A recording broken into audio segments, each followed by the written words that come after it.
Hey everyone, welcome back.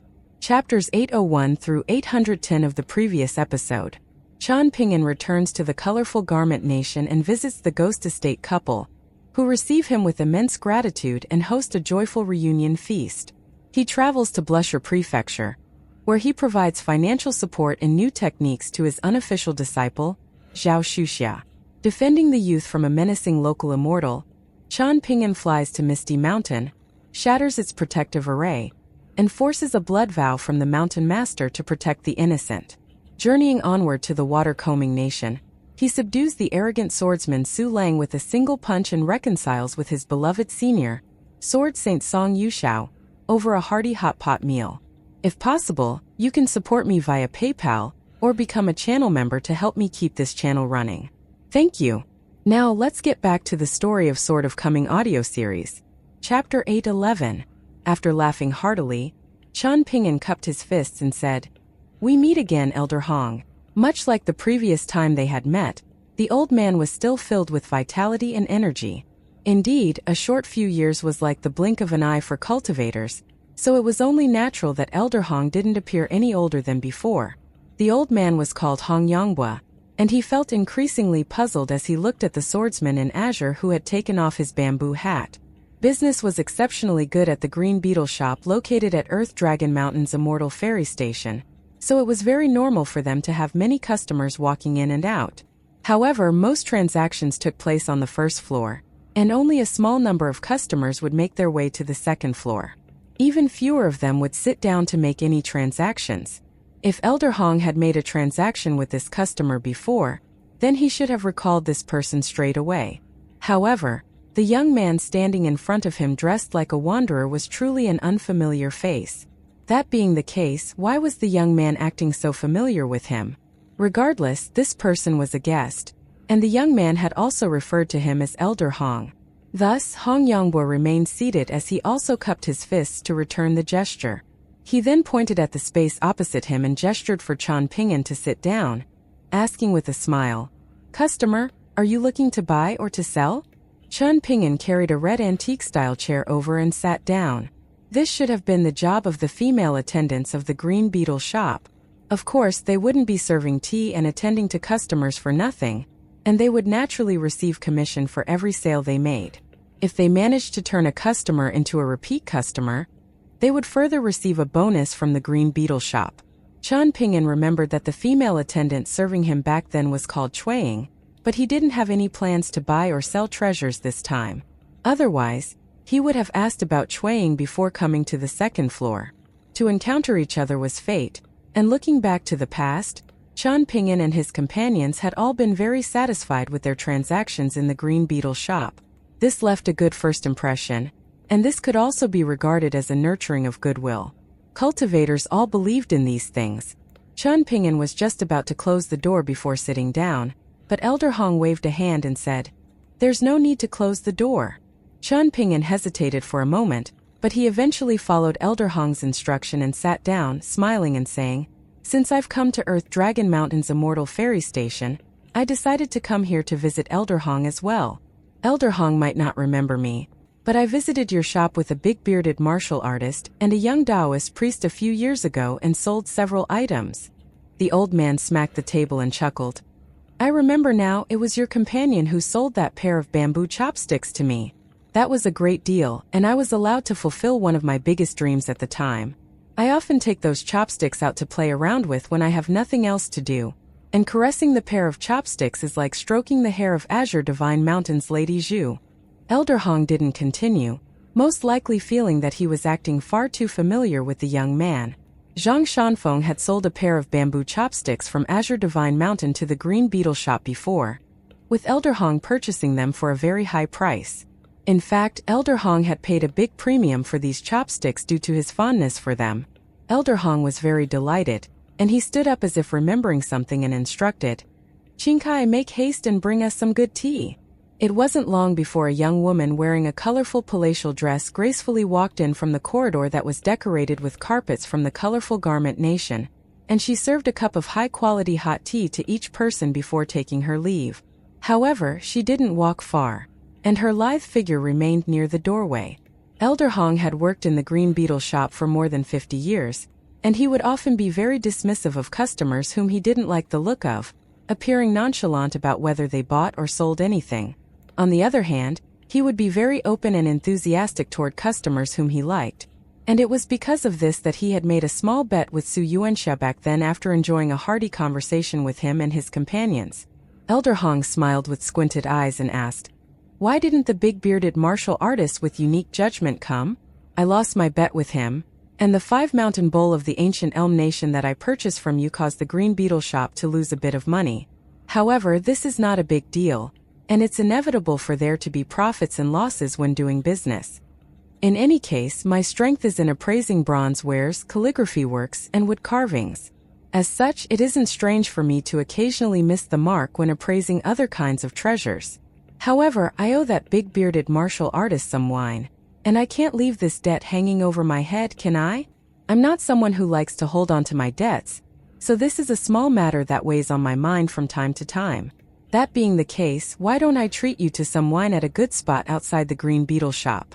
And we'll treat that as the debt repaid." Chan Ping'an smiled and shook his head, replying, "We should wait for my friend to personally ask Elder Hong for this wine in the future." Elder Hong felt slightly helpless, but his eyes suddenly lit up as he said, "You and your companions only sold treasures the last time you were here, and I actually have some top-notch goods that I'm usually unwilling to show other people. Do you want to take a look? You don't have to buy them, and I'm not someone who will force people to buy things against their will. However, it's rare to come across acquaintances whom I'm willing to chat with, so this is as good an excuse as any to show off these treasures and give them some fresh air. In any case, it's not like these treasures are sensitive items that need to be hidden from view." Before Chan Ping'an could say anything, Elder Hong had already stood up to look through his treasures. It wasn't long before 3 brocade boxes of different sizes were placed on the table. Elder Hong carefully opened the boxes, revealing an imperial pine soot ink stick, a female clay statuette wearing a veiled hat, and a piece of calligraphy work written in cursive script. There was a proud look on Elder Hong's face as he introduced the items, saying, "These 3 items are all rare treasures on the 2nd floor of the green beetle shop.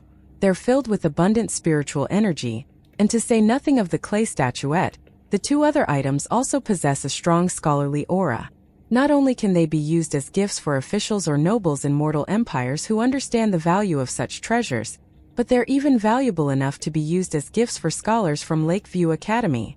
Elder Hong pointed at the pine soot ink stick and continued, "This pine soot ink stick is an imperial item from the Divine Water Nation, and not only is it made from materials harvested from a 1,000-year-old ancient pine tree, but this ancient pine tree also has an impressive background, with the imperial court bestowing it the title of grandfather wood.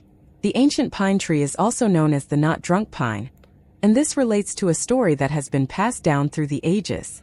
A great literati became drunk in the mountain forest, and after seeing a person blocking his path, he pushed the pine tree with his hands and said, 'I'm not drunk.' However, it's a shame that this ancient pine tree was also destroyed following the fall of the Divine Water Nation.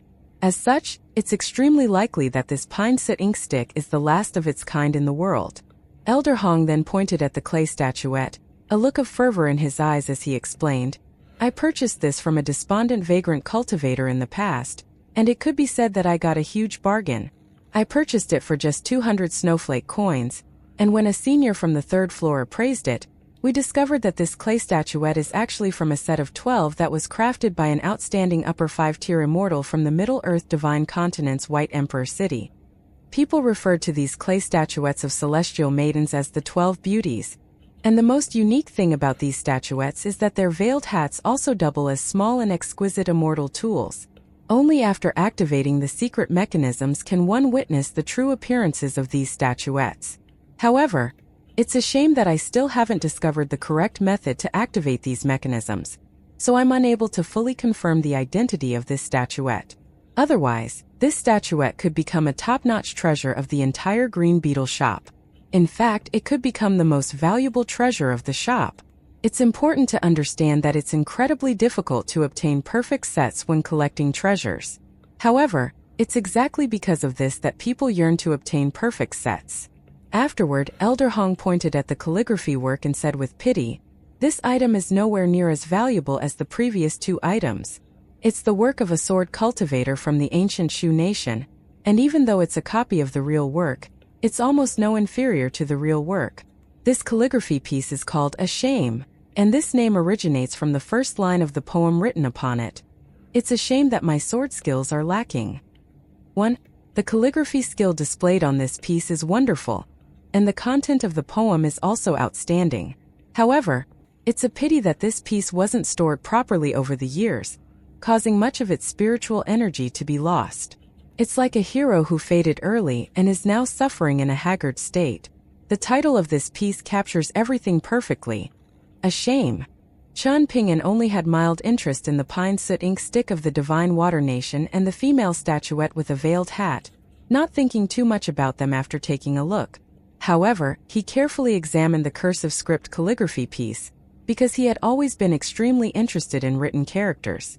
More specifically, he had always been extremely interested in calligraphy.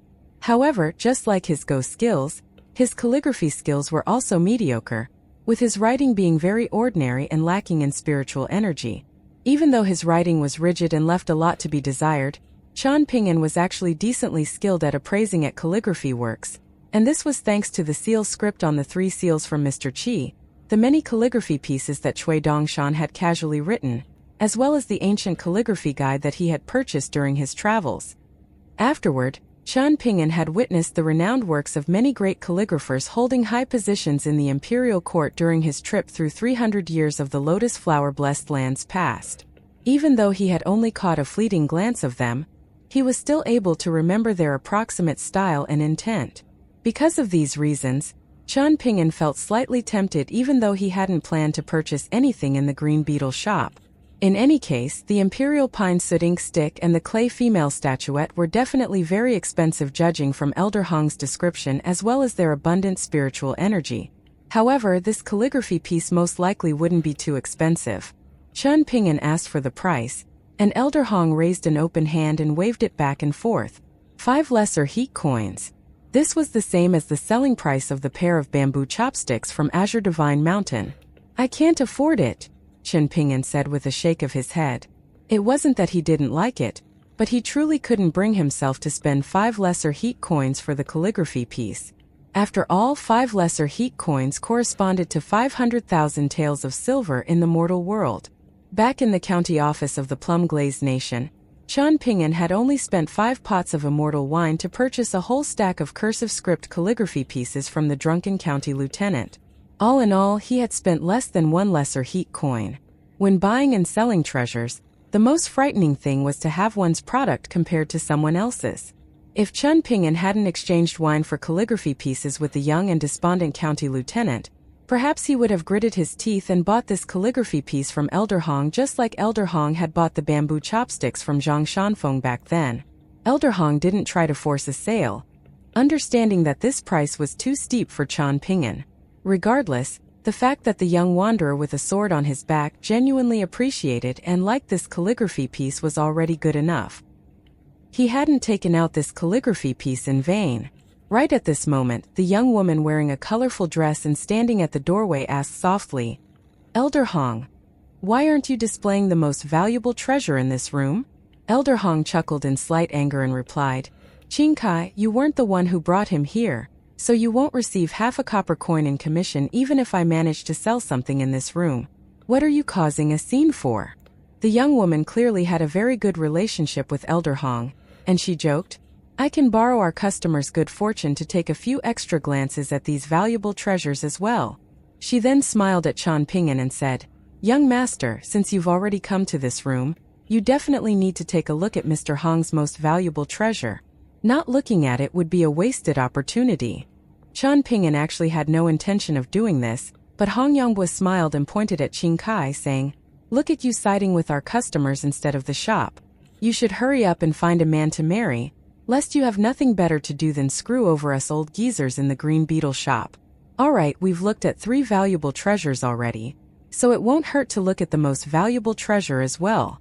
After saying this, Elder Hong retrieved a square brocade box decorated with gold threads. After opening the box, a wave of bone-chilling air rushed into the room, but it didn't feel eerie or sinister at all. Rather, it felt proper and upright like the heavy snow of winter. Qian Ping'an focused his gaze and looked carefully, only to see 4 heavenly master ghost-slaying numismatic charms inside. Elder Hong took the 4 charms out one by one, saying with a faint smile, "These charms correspond to the Thunder Lord, Lightning Goddess, Rain God, and Fire Lord respectively, and they're all used to capture demons and subdue fiends.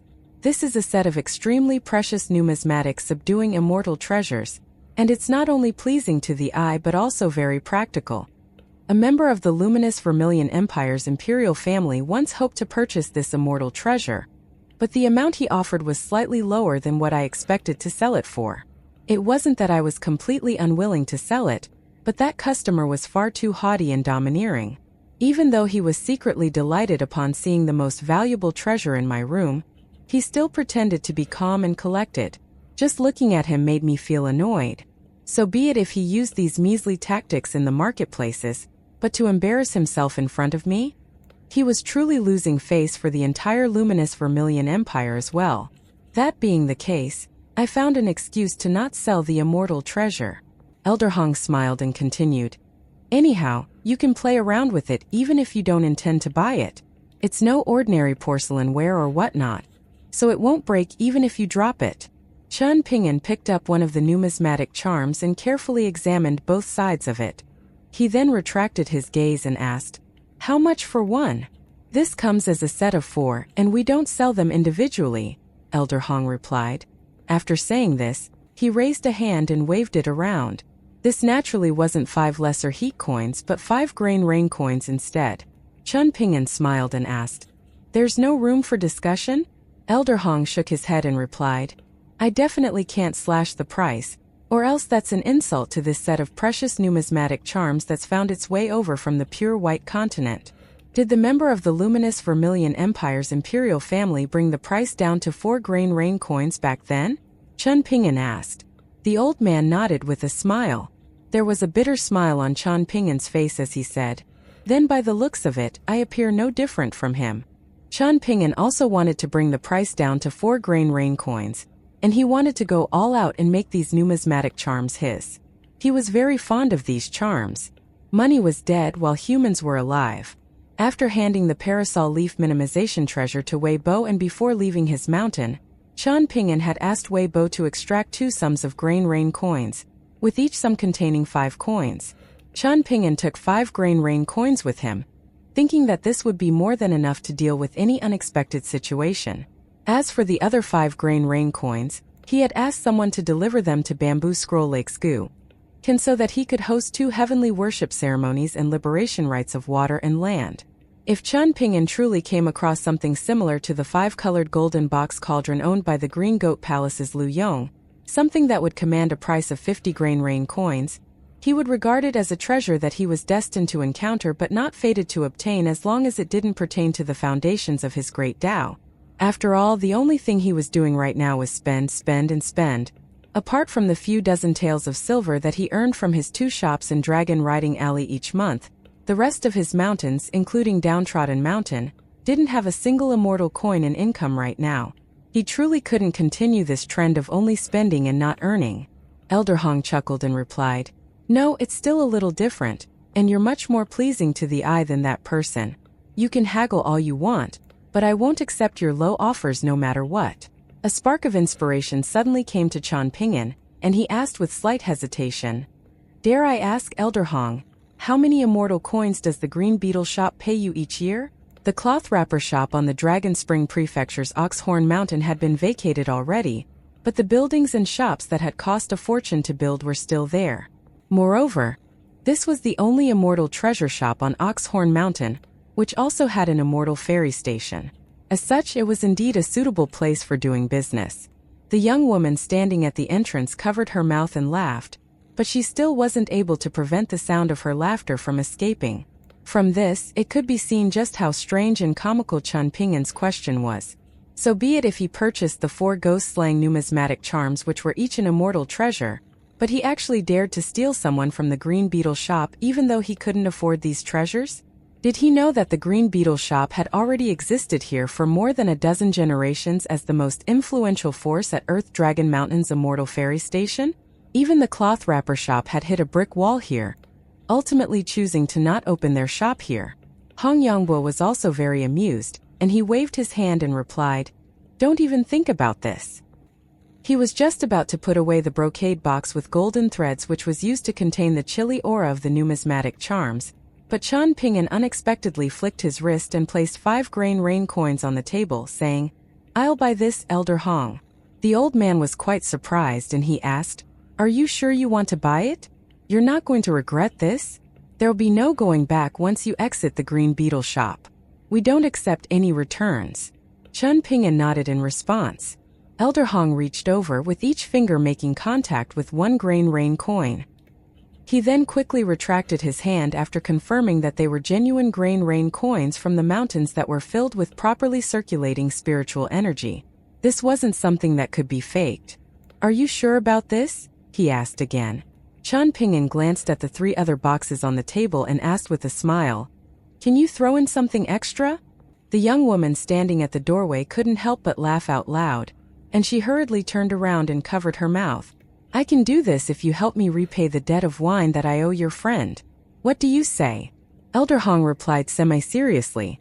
Chan Ping'an shook his head and said, "I can't do that. Business is business." Elder Hong also shook his head, saying, "Then I can't throw in any extras. Business is business, and we deal with fair prices and no extras." "Alright, so be it. If there are no extras, things will eventually flow smoother, so we can discuss this again in the future." Chan Ping'an shifted his position slightly, blocking the sight of the young woman standing at the doorway as he placed the brocade box into his minimization treasure. In the end, Elder Hong personally accompanied Chan Ping'an to the entrance of the room. It wasn't that he couldn't accompany Chan Ping'an to the entrance of the Green Beetle shop, but doing so would be a huge taboo as it would attract too much unwanted attention and speculation.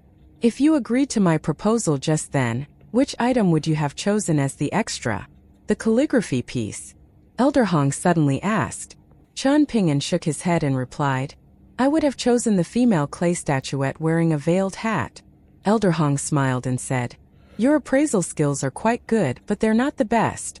The most valuable item is actually the Imperial Pine Sitting Stick. Its market value is 9 lesser heat coins, so if you had agreed to help me return the debt of wine just then, the set of numismatic charms would have essentially been reduced to 4 grain rain coins. At that time, I would at most make a profit of half a grain rain coin.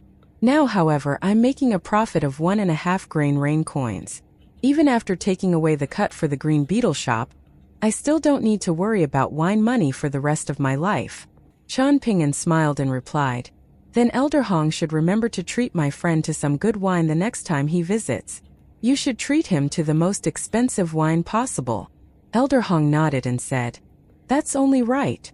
After stepping over the door threshold and saying to the young woman that there was no need to see him off, Chan Ping'an cupped his fists and bid farewell, saying, "Till we meet again, Elder Hong."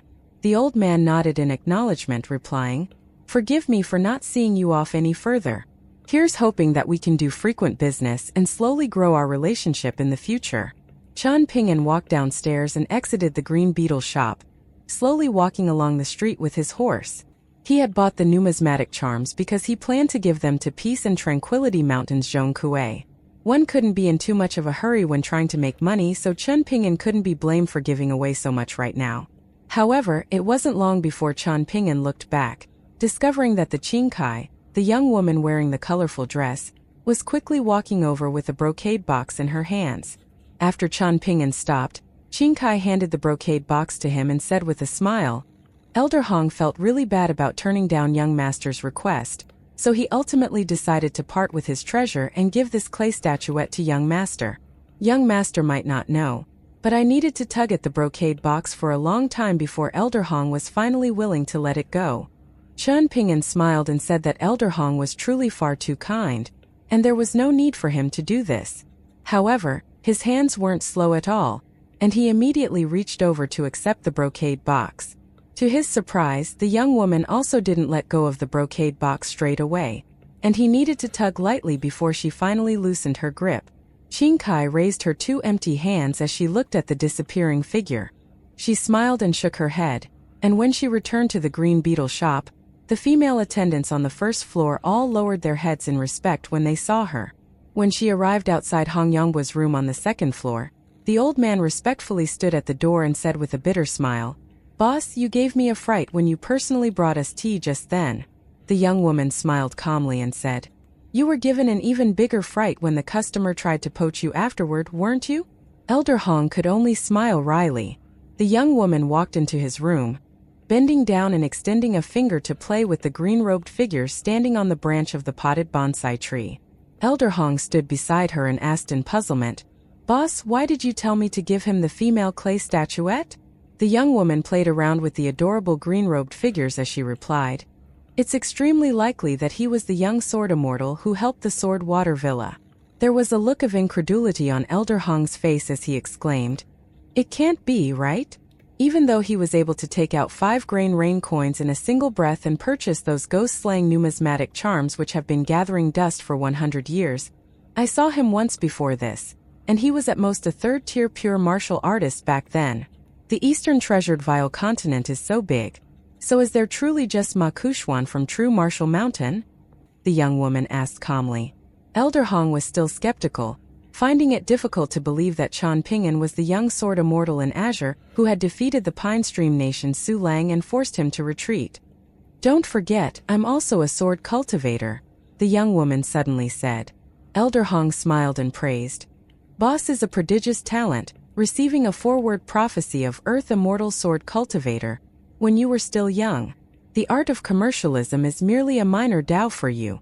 The young woman stood up and clapped her hands, saying, "I was coincidentally cleaning an ancient sword in the chilly aura room on the 3rd floor when he walked to the 2nd floor of the Green Beetle shop, and it was at that moment that my sword heart experienced a very brief moment of instability. This feeling disappeared in the blink of an eye, but there's absolutely no doubt that it truly existed." She casually opened one of the brocade boxes on the table and took out the cursive script calligraphy piece, pointing at the curling characters and saying slowly, "I suspect that he saw through my identity very quickly, realizing that I wasn't some maidservant of the Green Beetle shop or whatnot. As such, he didn't waste any effort trying to conceal the fact that he owned a pocket treasure or a minimization treasure. Not only that, but I purposely glanced at the sword on his back before parting ways with him on the street just then, and..." The young woman looked up and clasped her hands behind her back, continuing, "How should I say this? At that moment, he was as calm and collected as a clay bodhisattva. Is it a big deal for the Green Beetle shop to give a female clay statuette worth a few lesser heat coins to such kind of person? It's the Green Beetle shop that should burn incense and thank the heavens that he was willing to take the gift and accept our goodwill." After saying this, the young woman extended a finger and lightly drew a line downward.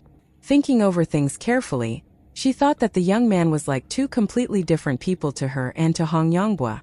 Elder Hong wiped off the sweat on his forehead. Had he almost let slip a huge fated opportunity just then? Had he screwed up by insisting that Chan Ping'an drink with him if he wanted something extra? "Say, why did he turn down your proposal to drink together?" the young woman suddenly asked.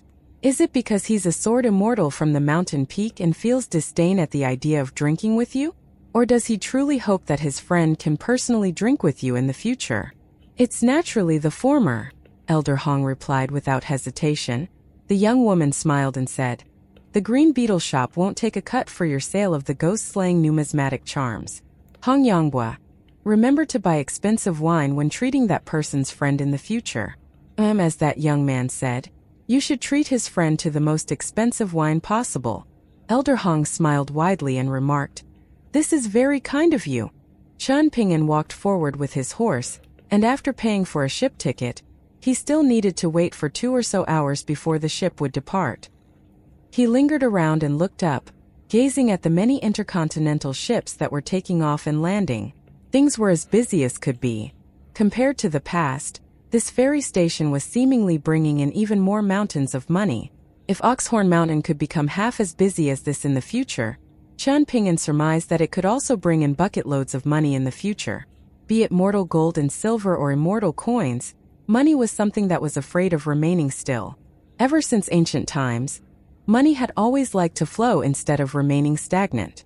This was a passing remark made by Cui Dongshan back then, and Chan Ping'an had felt absolutely nothing at the time. Now, however, he was able to ruminate on these words and savor their meaning. After leaving behind a letter and visiting his grandpa, Cui Chang, Cui Dongshan had left Downtrodden Mountain. No one had heard from him since, and it was as if he had disappeared into a vast sea. Apart from some obsequious flattery that could be ignored, Cui Dongshan's letter had also mentioned 3 major matters. The first was regarding the current state of the Eastern Treasured Vial continent and the Great Trend, and this also pertained to the matter of refining the new 5-colored soil as his bonded item. The second matter related to Li Shixing and Fortune Street's Li clan, and Cui Dongshan hoped that his master could continue to look after and cherish little Baoping. He didn't need to feel like he owed the Li clan a lot, and it was best for them to maintain an amiable relationship but nothing deeper than that. There was no need to gild the lily. Finally, Cui Dongshan talked about something with completely no context. This message was very brief, and he simply asked his master to wait for a while longer, saying that one could only take things slowly when trying to shake something colossal and destroy something firm. However, Chen Pingyan knew what Cui Dongshan was talking about. This pertained to his bonded porcelain. Chen Pingyan's mind started to wander further and further away. The end of autumn, sorrowful winds lingering around the trees, the desolation of heaven and earth. Someone suddenly walked over quickly from behind Chen Pingyan, almost crashing into him. Chen Pingyan subtly stepped aside to avoid this person, seemingly catching them by surprise and causing them to falter slightly before walking forward hastily and not looking back. Chen Pingyan didn't try to pursue this matter, but he was certain that some people were coveting his treasures after Qing Kai gave him a brocade box following his departure from the Green Beetle shop. Vagrant cultivators didn't care about the rules or the honor of the cultivation world when they fought for treasures. Chen Pingyan had killed so many sinister cultivators and ghost cultivators at middle 5 tiers during his time in the mountains to the south of Bamboo Scroll Lake that he couldn't even keep count of them on 2 hands. In the end, he had even fought and exchanged wounds with a golden core tier vagrant cultivator, whom he didn't necessarily have strong grudges with. Both sides had calmed down after that, and Chen Pingyan hadn't gone over to look for trouble. At the same time, the golden core tier vagrant cultivator hadn't insisted on relentlessly attacking Chen Pingyan either, and he hadn't taken advantage of his geographical and people advantage to encircle and hunt the young man. Chen Pingyan looked back, and he saw 2 dusty children emaciated and yellow in the face. One was a little boy and the other a little girl, and both of them were short and timidly standing nearby, looking up at Chen Pingyan and his horse with a hopeful gaze. They were both holding an open wooden box and selling some small trinkets from the mountains such as porcelain wares, mini copper statues, pictures, and so on. These trinkets didn't possess any spiritual energy, but they would be fairly decent as curios and elegant ornaments on the study desks of wealthy individuals. Most of these trinkets only cost 1 or 2 snowflake coins, but this was already quite expensive compared to the shops in the marketplaces. Perhaps the 2 children could be regarded as the smallest cloth wrapper shop in the world. These kinds of children were often working for powerful local forces, but the children were, of course, mainly seeking nothing more than food and shelter. Chen Pingyan carefully picked a few trinkets and haggled a bit with the children, eventually spending 12 snowflake coins to purchase 3 items. One was a decorated tile ink slab with the characters "Forever Blessed." One was a pair of jade and yellow stone seals whose red color was very satisfying, and one was a shallow red bowl rich in color. Chen Pingyan planned to give these trinkets to Pei Qian when he returned to Downtrodden Mountain. She didn't care too much about the price of treasures anyway, and she cared more about quantity rather than cost. Chen Pingyan retrieved the snowflake coins from his sleeves and handed them to the 2 children before taking the 3 trinkets and placing them inside his sleeves. The 2 children thanked him and sprinted away, most likely afraid that this gullible customer would regret his purchase. Their steps were light, and they were filled with delight as they ran. They only slowed down and chatted quietly among themselves after they ran far away. Chen Pingyan stood in the distance and gazed at the hopeful faces of the 2 little children. A smile appeared on Chen Pingyan's face. Back in the Jewel's small world, each extra trip he ran and each extra letter he delivered would mean 1 extra copper coin from Zheng Dafeng. Chen Pingyan suspected that his footsteps through Fortune Street and Peach Leaf Alley at that time were even more hurried than these 2 little children. After glancing at the sky to determine the time, Chen Pingyan visited a wine shop near the ferry station and asked for a pot of dragon tendon wine. He didn't enter the wine shop, and he sat on the side of the street as he drank. This wine was much inferior to Old Dragon City's Osmanthus wine and Bamboo Scroll Lake's Crocaw wine, and it was of course much cheaper in price as well. It was said that the water used to make this dragon tendon wine was from a famous spring located at the waist of Earth Dragon Mountain, while the source of the entire mountain's spiritual energy was rumored to have come from a length of dragon tendon that a great sword immortal had hacked off when a true dragon traveling through a dragon channel had made its way to the mountain's surface. After fusing into the mountain veins, the dragon tendon became a spring of spiritual energy for the mountain and rivers. Chen Ping'an drank slowly, and it was rare for him to be so relaxed. He was actually traveling quite hastily as he made his way south to the same nations as before, and he was calculating on his fingers the day that he would start his return journey. In reality, there were few moments where he enjoyed such a calm and relaxed mental state. His horse obediently stood still even though it wasn't hitched, and it would occasionally raise its hooves to lightly tap the stone tiles. Chen Ping'an was keeping an eye on it the entire time, making sure that it didn't have any chance to cause trouble. He could bring this horse back to Downtrodden Mountain in the future, giving his handsome horse, Chu Huang, a companion. Apart from cultivators, most of the passers-by in this area were either wealthy or noble.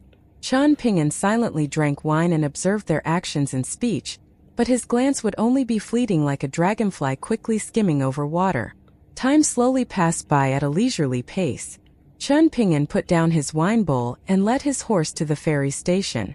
After boarding the ship and finding a resting place for his horse, Chen Ping'an started to practice walking meditation in his room. After all, he couldn't lose to Zhao Shuxia, someone whom he had taught fist techniques to, could he? It seemed as if he was forever practicing fist techniques when he traveled on intercontinental ships. Late one night, when everything was quiet, Chen Ping'an walked to the bow of the intercontinental ship and sat on the railings under the radiant full moon. The book said that the full moon would always appear the brightest in one's hometown, but it was seemingly the case that none of the books in the majestic world mentioned that in another world, one could see the peculiar sight of 3 moons in the sky when they gazed up from the city walls. Outsiders would remember this scenery for the rest of their lives, if they so much as took a single glance at it. Not far away from where Chen Ping'an was sitting, a young man and a young woman wearing brocade robes were acting all lovey-dovey with each other as they walked over. Chen Ping'an grabbed his sword nurturing gourd and took a swig of wine. He no longer felt the same emotional baggage as before when he drank now, and he could drink regardless of whether he was feeling worried or not. However, he wasn't addicted either, and everything was very natural. It was no different from how he had drunk water during his youth. The young couple was relatively shy, and they hadn't imagined that someone would still be sitting on the railing at the bow of the shop so late at night. They had no option but to take a detour and make their way to somewhere further away to express their feelings for each other. The young man's hand kept moving around, causing the young woman to become red-faced with embarrassment. She occasionally glanced at the eyesore sitting in the distance, only breathing a sigh of relief when she saw that he was seemingly unaware of their presence. She allowed her lover to fondle her both top and bottom. They had left the mountains with their fellow disciples to train in the outside world, and most of them were staying together in rooms of 2, meaning that there were few opportunities for them to be alone. As such, they had planned this secret escapade a long time ago.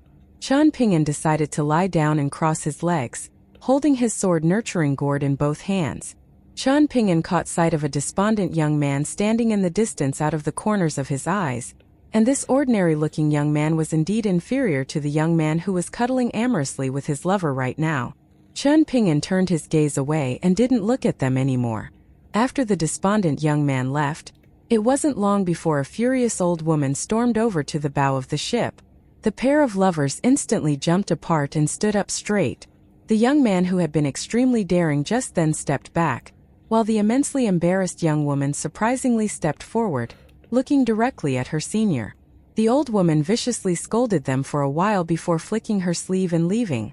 The young woman covered her face and sobbed, while the young man stood there and consoled her. From the old woman's remarks, Chen Ping'an learned that they were cultivators from an immortal force in the Pine Stream Nation traveling to Dawn Cloud Mountain. Someone at Dawn Cloud Mountain had just ascended to become a Golden Core Tier Earth Immortal. As an elder from their immortal force's ancestral hall, the old woman had forbidden the young woman from entering Dawn Cloud Mountain in anger, only allowing her to wait at the foot of the mountain. Listening to her words, it was clear that the old woman strongly favored the young man, and if it weren't for the presence of an outsider, it was very likely that she would have done more than just scold the young woman as a shameless seductress. The young man was a smooth talker, and the young woman quickly went from tears to smiles soon after the old woman left. The smile of a woman after crying was like the sky turning clear and blue after a downpour. This was a most beautiful and moving thing. Qian Ping'an sighed softly, not averting his gaze the entire time. He simply gazed at the bright moon and smattering of stars in the sky. After the young man and the young woman returned to their rooms, another person walked to the bow of the ship, appearing as dejected as could be. It was unknown whether he was feeling guilty or diffident after secretly selling out the young couple to their seniors. He leaned on the railing and dazedly looked up at the night sky. He suddenly turned his head and said, "I encourage you not to gossip about anything." The river of time flowed endlessly without pause, with most people in one's life being nothing more than passing guests. Qian Ping'an completely ignored the young cultivator's threat. The young cultivator flared up in rage, exclaiming, "Are you deaf?" Qian Ping'an nodded lightly and replied, "Yes, I'm deaf." The young cultivator faltered for a moment before exclaiming with a stern expression, "Are you seeking death? Why are you talking to a deaf person? Are you stupid?" Qian Ping'an asked slowly. The young cultivator was so furious that steam was almost billowing out of his ears. He immediately strode forward, but he suddenly stopped mid-stride, abandoning his desire to act recklessly after recalling the teachings of his seniors and the rumors of the cultivation world. However, this caused him to appear strong on the outside but very weak on the inside. So the young cultivator was indecisive regarding how to proceed. Should he continue to provoke this person through words, or should he leave just and push the matter out of his mind? Even if you successfully break those lovers apart, do you genuinely believe that you can win that young woman's heart? Or are you satisfied with taking a step back and simply winning her body? Qian Ping'an asked. The young cultivator remained silent. Qian Ping'an sat up, looking over and saying with a smile, "Is she your senior sister? It seems like both the man she likes and the man who likes her are nasty pieces of work. Say, isn't a woman very pitiful? Or perhaps you're willing to play the long game and wait until the day that your senior sister is betrayed by her current lover. At that time, perhaps you can take advantage of her grief to drag her to your side? And then you can discard her like filth after you succeed in order to exact revenge." The young cultivator clenched his fists tightly, so much so that the veins on the back of his hands bulged. Qian Ping'an smiled faintly and continued, "The human mind is truly uninteresting under scrutiny.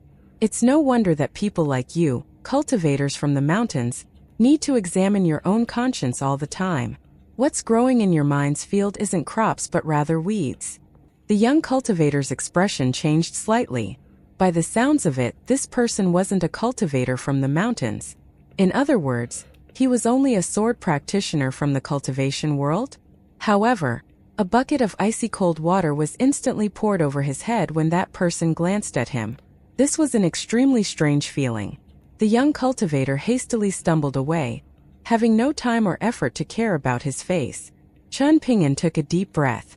After leaving Bamboo Scroll Lake, the solution that he had thought of still wasn't very useful. Cui Chang had hit the nail on the head, saying that the internal demons that couldn't be categorized as good or evil were the most terrifying. In Cui Chang's words, what was even more terrifying than this was Qian Ping'an's extremely good memory and his habit of dwelling on fine details. However beneficial this had been in the past was however painful things would be in the future. It was better to go with the flow than to resist. He truly needed to travel to the northern complete reed continent as early as he could before Qian Ping'an knew it. The intercontinental ship had already arrived over the tall mountains and deep waters of the Yellow Court Nation. Qian Ping'an walked to the bow of the ship to enjoy the scenery, and those steering the intercontinental ship were also very understanding, purposely reducing the altitude so that they sometimes came within touching distance of the tall mountain peaks or flew together with the birds. The Yellow Court Nation was a territory that had once belonged to the ancient Shu Nation, so many official immortals from the mountains would work together with the local forces to wantonly dig the rivers and change their paths, exposing the riverbanks and allowing them to search for the so-called Dragon Palace mystical realm. They would follow the clues in the various local chronicles and rumors, and they simply needed to pay some money to the local immortal forces and the imperial court of the Yellow Court Nation. Of course, vagrant cultivators frequently came here to test their luck and look for missed treasures as well. Xian Guzi, the blind old Taoist priest, had also thought about coming here to test his luck with his 2 disciples before. However, fortune was a mystical and intangible matter, and it would be extremely difficult to reap any rewards unless one were a wealthy cultivator who could get into contact with the correct people and spend a huge sum of money to cast a very wide net. The intercontinental ship's destination was the Palace of Eternal Spring, located to the north of the Great Li Empire's capital. The ship would pass the Dragon Spring Prefecture's Oxhorn Mountain on the way, and Qian Pingyan planned to disembark there. According to the route that he had planned, he wanted to first visit the residence that had previously belonged to the female ghost in the wedding dress to check in on Gu Can's father. Qian Pingyan would then travel along the Embroidered Flower River and pass Red Candle Town, Go Table Mountain, and the Iron Talisman River. This was a familiar route, and Qian Pingyan would perform sitting meditation on his sword as he rapidly flew back to Downtrodden Mountain. Riding his horse would be too slow, and he would miss the intercontinental ship traveling to the northern complete reed continent. The intercontinental ship couldn't land anywhere it wanted for the sake of one customer, so Qian Pingyan had already communicated with those in charge of the ship, asking them to leave his horse at Oxhorn Mountain. Qian Pingyan also asked them to notify the workers at Oxhorn Mountain's ferry station to send his horse back to Downtrodden Mountain. A troubled expression appeared on the ship steward's face. Flying over the territory of the Great Li Empire was already terrifying enough, after all, and he was afraid that some passenger might accidentally spit phlegm overboard and strike an immortal force of the Empire. If that were to happen, the immortals of the Great Li Empire would directly use their immortal treasures to smash the intercontinental ship to smithereens, turning all of them into mincemeat. Moreover, as the second-last stop of the intercontinental ship's route, Oxhorn Mountain's ferry station was specially guarded and managed by the heavy cavalry of the Great Li Empire. That being the case, they naturally didn't have the courage to interact with those martial artists beyond loading and unloading cargo. Hearing this, Qian Pingyan offered some further explanation, saying that he had a fairly good relationship with Oxhorn Mountain. His mountain was also a neighbor of the ferry station, so transporting a horse to Downtrodden Mountain wouldn't cause any trouble. There was an aggrieved look on the old steward's face, and he neither accepted nor rejected Qian Pingyan's request. Afterward, the sea observation tier steward only agreed to help Qian Pingyan after the latter secretly gave him a few snowflake coins. The true reason why the old steward changed his mind naturally wasn't because he cared about a few snowflake coins. Rather, he didn't dare to overly offend this young man from the Great Li Empire. Since the young man owned Downtrodden Mountain, it could be said that he was a powerful local figure. The old ancestor of the steward had used a huge amount of money and personal relationships to build this new route, and the steward was sure that he would see this young man much more in the future. As such, taking a risk to help this young man could be viewed as an act of goodwill upon getting acquainted with each other. When managing business relationships, those that were long-lasting would often pertain to more seemingly trivial matters. After all, what if there arose a circumstance where one could make use of these relationships? Thankfully, the young man was also an understanding person, and he immediately repaid the old steward after receiving his help, saying that the old steward could visit Downtrodden Mountain in his free time in the future when his intercontinental ship docked nearby.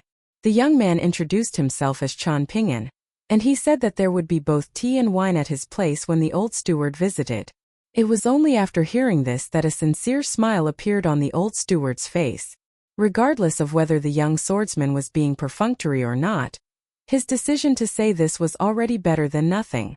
When doing business, knowing someone's name was often enough to get things done.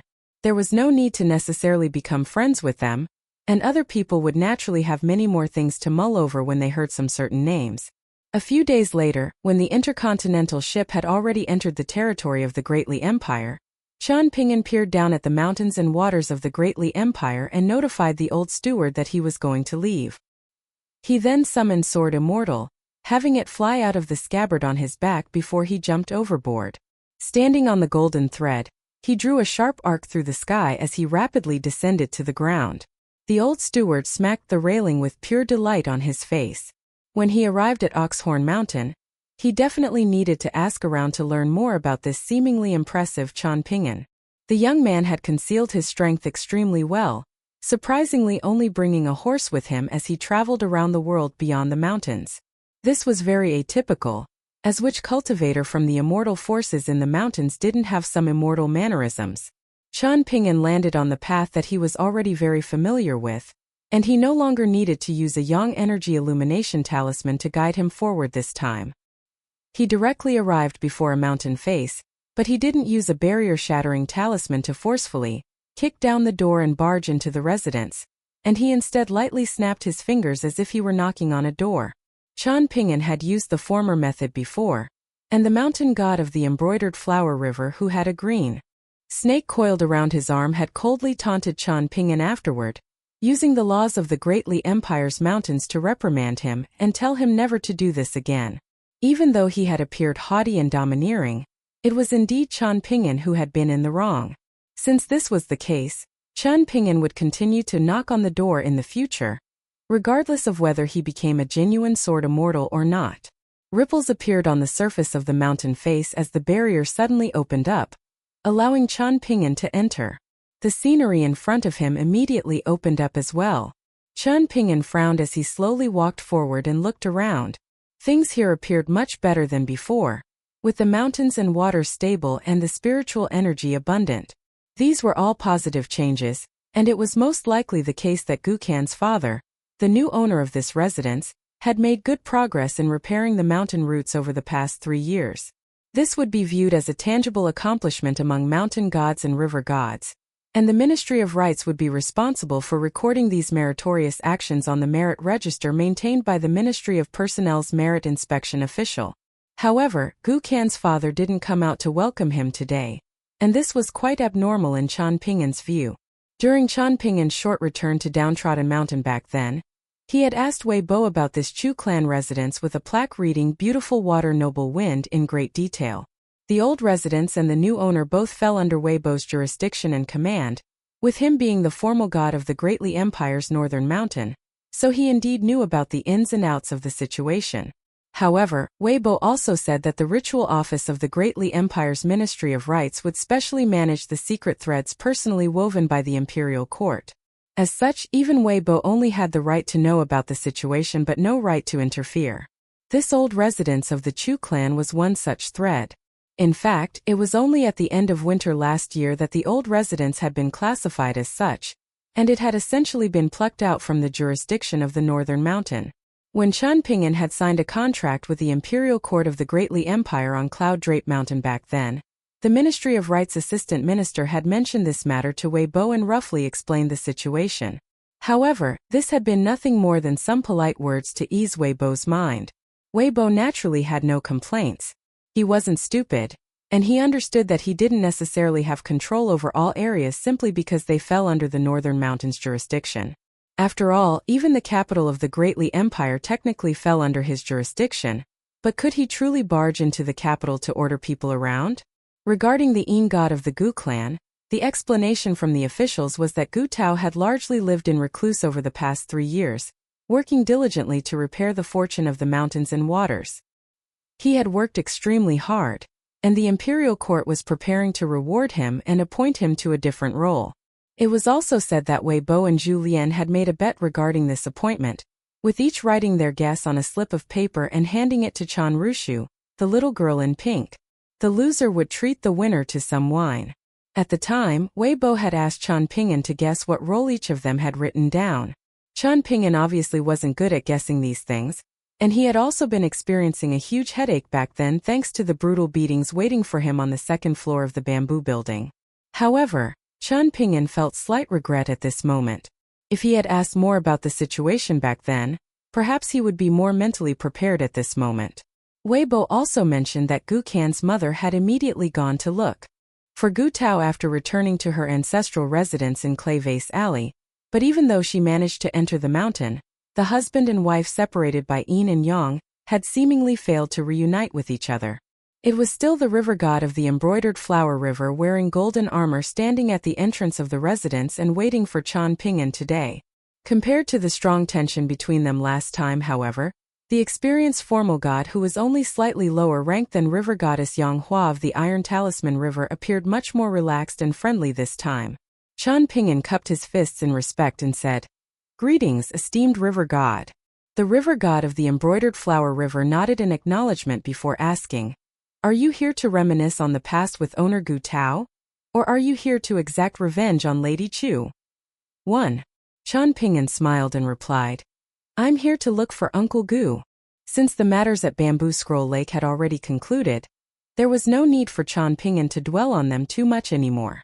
None of them were fools, and it was clear that this loyal river god had received secret instructions from Imperial Preceptor Cui Chan back then. Perhaps it was thanks to Qian Ping'an's act with Uncle Gu at the time that the irresolvable conundrum had been turned into a slightly more forgiving conundrum. Qian Ping'an hadn't hesitated in the least to change his plans and immediately travel to Bamboo Scroll Lake. Otherwise, if his trip had been delayed by a month or so, Ruan Xiu and the group of Sticky Rod officials might have become engaged in an intense conflict with Cyan Gorge Island's Gu Kan, one that imperceptibly pertained to the Great Tao. If either of them had become injured or even died, then that would have been an unimaginable disaster for Qian Ping'an. In other words, this river god who had failed to carry out the plan back then had perhaps been scolded by Cui Chan already.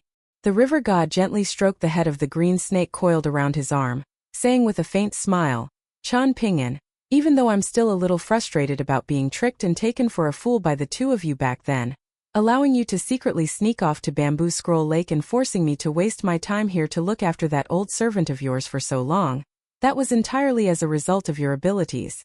As such, you can rest assured that I won't let these private grievances affect my decisions regarding official matters." Qian Ping'an nodded and said, "I trust that you're a person of your word since you were willing to appear here in front of me. We'll be neighbors of sorts in the future, so we should interact with each other accordingly." There was a look of praise in the burly river god's eyes. His words had been quite blunt and unpleasant, and the hidden meaning behind them had been as clear as could be. As a river god in a territory adjacent to Dragon Spring Prefecture, he had claimed that he wouldn't let private grievances affect his decisions regarding official matters. However, what if there arose a private conflict between them in the future? At that time, they would naturally be settling their private grievances in a private manner. With this in mind, Qian Ping'an's reply was extremely appropriate and dignified. He didn't make any threats, nor did he purposely show any weaknesses. The river god pointed backward and explained with a smile, "Repairing the mountain roots is a long and arduous task, so it's not the case that I'm purposely making things difficult for you and Gu Tao this time, preventing you from reminiscing on the past with each other. Rather, he's genuinely unable to put down the tasks at hand right now. If you're willing to, however, you can come inside to drink some wine with me instead of Gu Tao. In reality, I have some private words that I want to say to you regarding Lady Chu's matters. There are many past events that are destined to be absent from the documents kept by the Ministry of Rights, but it won't be a violation of the rules for me to say some harmless things after I become drunk. What do you say, Qian Ping'an? Are you willing to give me this face?" Qian Ping'an nodded and replied with a smile, "Trying to outdrink a river god is truly a very unwise decision. Even so, I'm willing to muster some courage to suffer this once." They walked side by side and entered the residence together. "Has the deity night travel banquet at Cloud Drape Mountain concluded already?" Qian Ping'an asked. The river god nodded and replied, "You might not have expected this, but 3 formal gods of the Greatly Empire's previous 5 mountains visited Cloud Drape Mountain to attend the banquet. In addition to them, there were also many deities from the vassal states of the Empire. There's never been such a grand night travel banquet since the founding of the Greatly Empire. Mountain God Wei, the host of this banquet, was truly outstanding in his elegance. I'm not bragging about my superior for the sake of it, and Mountain God Wei's divine aura was truly far too unexpected and outstanding. Many female deities became attracted to him at first sight, and they continued to linger around, reluctant to leave, even when the night travel banquet concluded. The river god of the embroidered flower river seemingly felt wholehearted admiration toward Wei Bo, the familiar mountain lord of Go Table Mountain. Qian Ping'an was reminded of Downtrodden Mountain, where he was unexpectedly treated as a pervert and libertine by someone. On the other hand, just take a look at Wei Bo. After taking a seat in the brightly lit main hall, The river god waved his hand and dismissed the small number of ghost entity maidservants. He retrieved 2 pots of wine containing the water fortune essence of the embroidered flower river, tossing one to Qian Ping'an and enjoying one himself.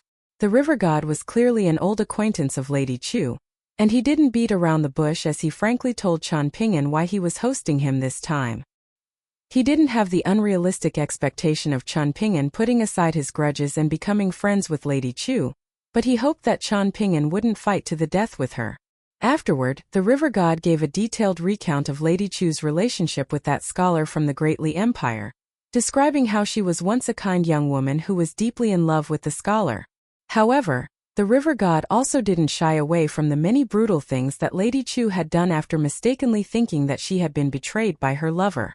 The pitiful corpses that were planted in the backyard and treated as flowers and plants by her were still untouched, even until today. There was a thick aura of resentment as the Yin souls refused to disperse, and it was very likely that the large majority of them would never be freed from their misery.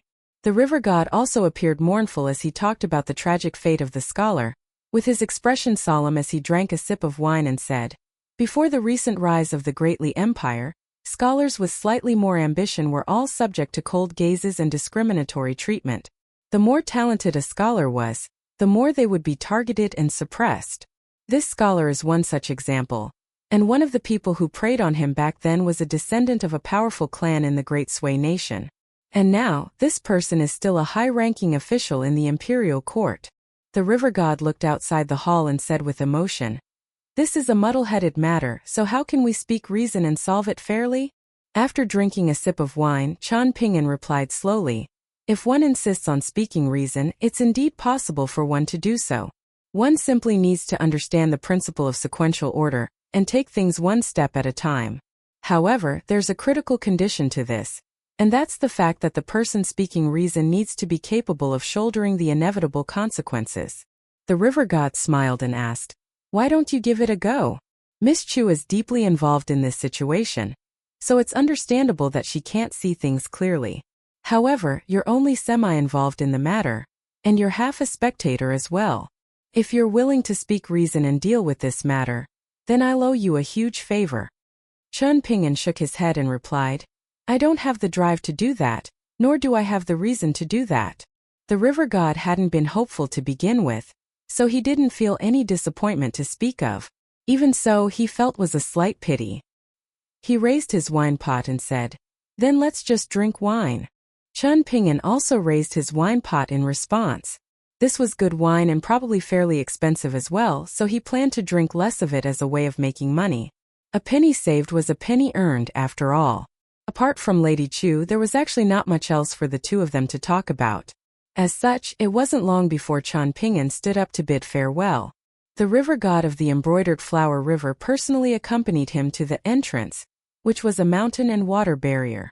After Qian Ping'an cupped his fists and bid farewell, the sword on his back flew out of its scabbard with a clang, following which the young man jumped on the sword and soared into the sky, disappearing into the distant sea of clouds in a carefree manner. Even though the river god had already witnessed Qian Ping'an's demeanor as a sword immortal through an observation technique before, he still couldn't help but feel slightly astonished when he saw it again from up close. Qian Ping'an landed outside Red Candle Town and entered on foot, passing the relay station that he had stayed at before. He stood still and looked at it for a moment before continuing forward. He first observed the Fu Inlet from a distance before making his way to River Viewing Street, the street that intersected Mountain Viewing Street. After finding that bookstore from the past, Qian Ping'an was pleasantly surprised to be able to see the same shopkeeper as before. The young shopkeeper was dressed in black and holding a folding fan in his hand, sitting on a small bamboo chair with his eyes closed as he rested his mind. There was a small and exquisite teapot in his other hand, and he hummed a tune as he leisurely enjoyed some tea, tapping his fan against his knee as he did so. He made no effort to drive any sales. Just like before, the handsome young shopkeeper was unwilling to even open his eyes as he said lazily, "The prices are written clearly for all of the books in the store. Sales are mutually consensual, and everything is up to your tastes and appraisal skills." Many years ago, Qian Ping'an had spent 9 taels and 2 coins to purchase the new-looking book, Severed Watercliff, for Li Huai. However, this was actually an old book, and it had surprisingly given birth to some scholarly spirits. Li Huai was truly able to enjoy a fool's luck no matter where he went. Back at Earth Dragon Mountain's green beetle shop, Chun Ping'an had actually taken a fancy to that female clay statuette with the veil straight away. Judging from its craft and style, it was extremely likely that it belonged to the set of clay figures owned by Li Huai, with all of them being made by an immortal in White Emperor City.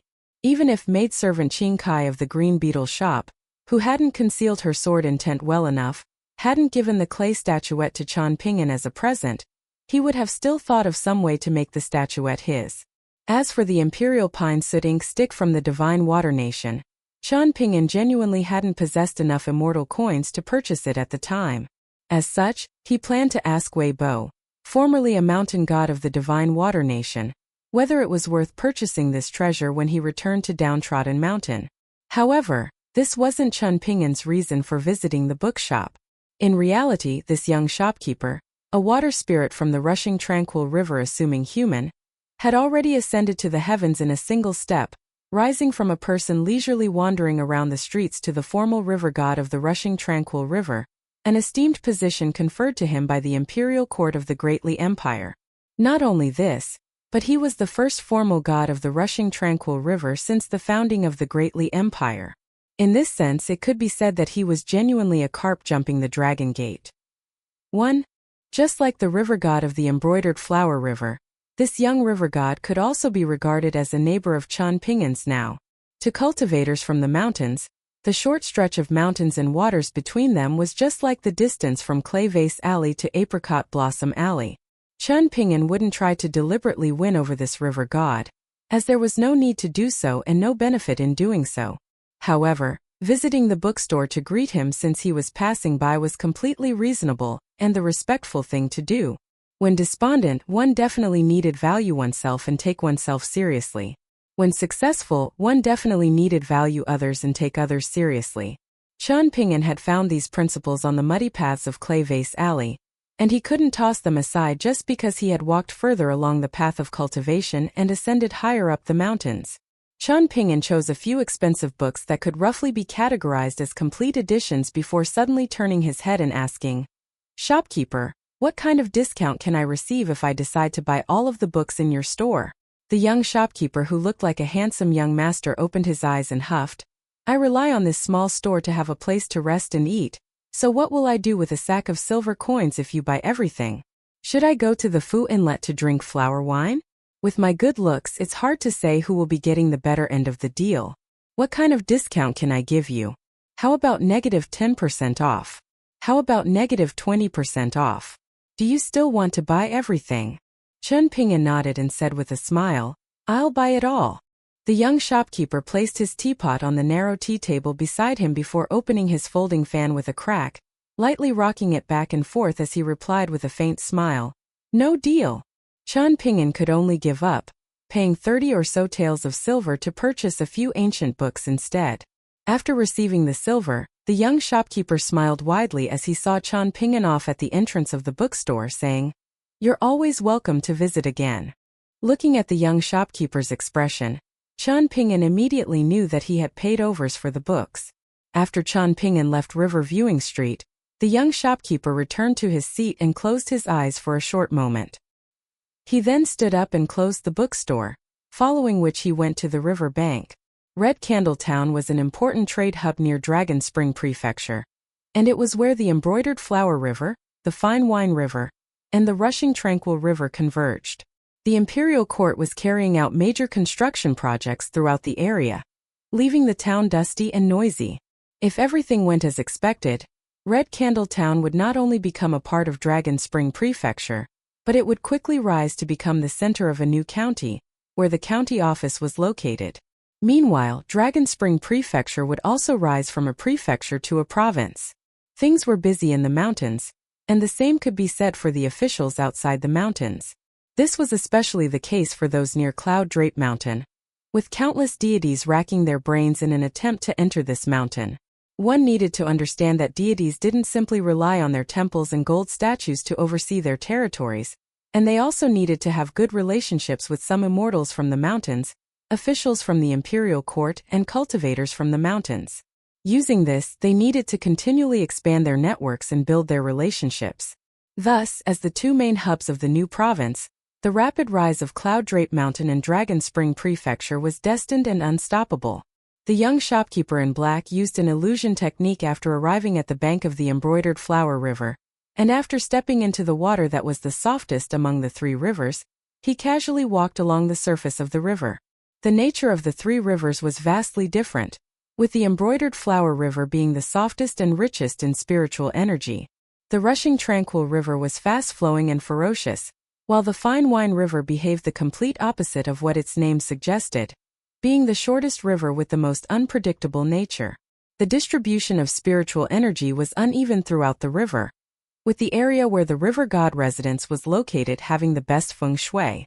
This couldn't be overlooked, because if a golden core tier earth immortal was lacking a place to cultivate and coincidentally wanted to choose one of the three rivers, they would naturally choose to become a guest elder of the fine wine river. In the mountains, this was described as 10,000 taels of gold not being enough to purchase a small grotto world. The young shopkeeper was the river god of the rushing tranquil river, with the embroidered flower river being the territory of his colleague. As such, his decision to enter the embroidered flower river's territory could be viewed as overstepping the boundaries unless he were paying a visit to the river god residence.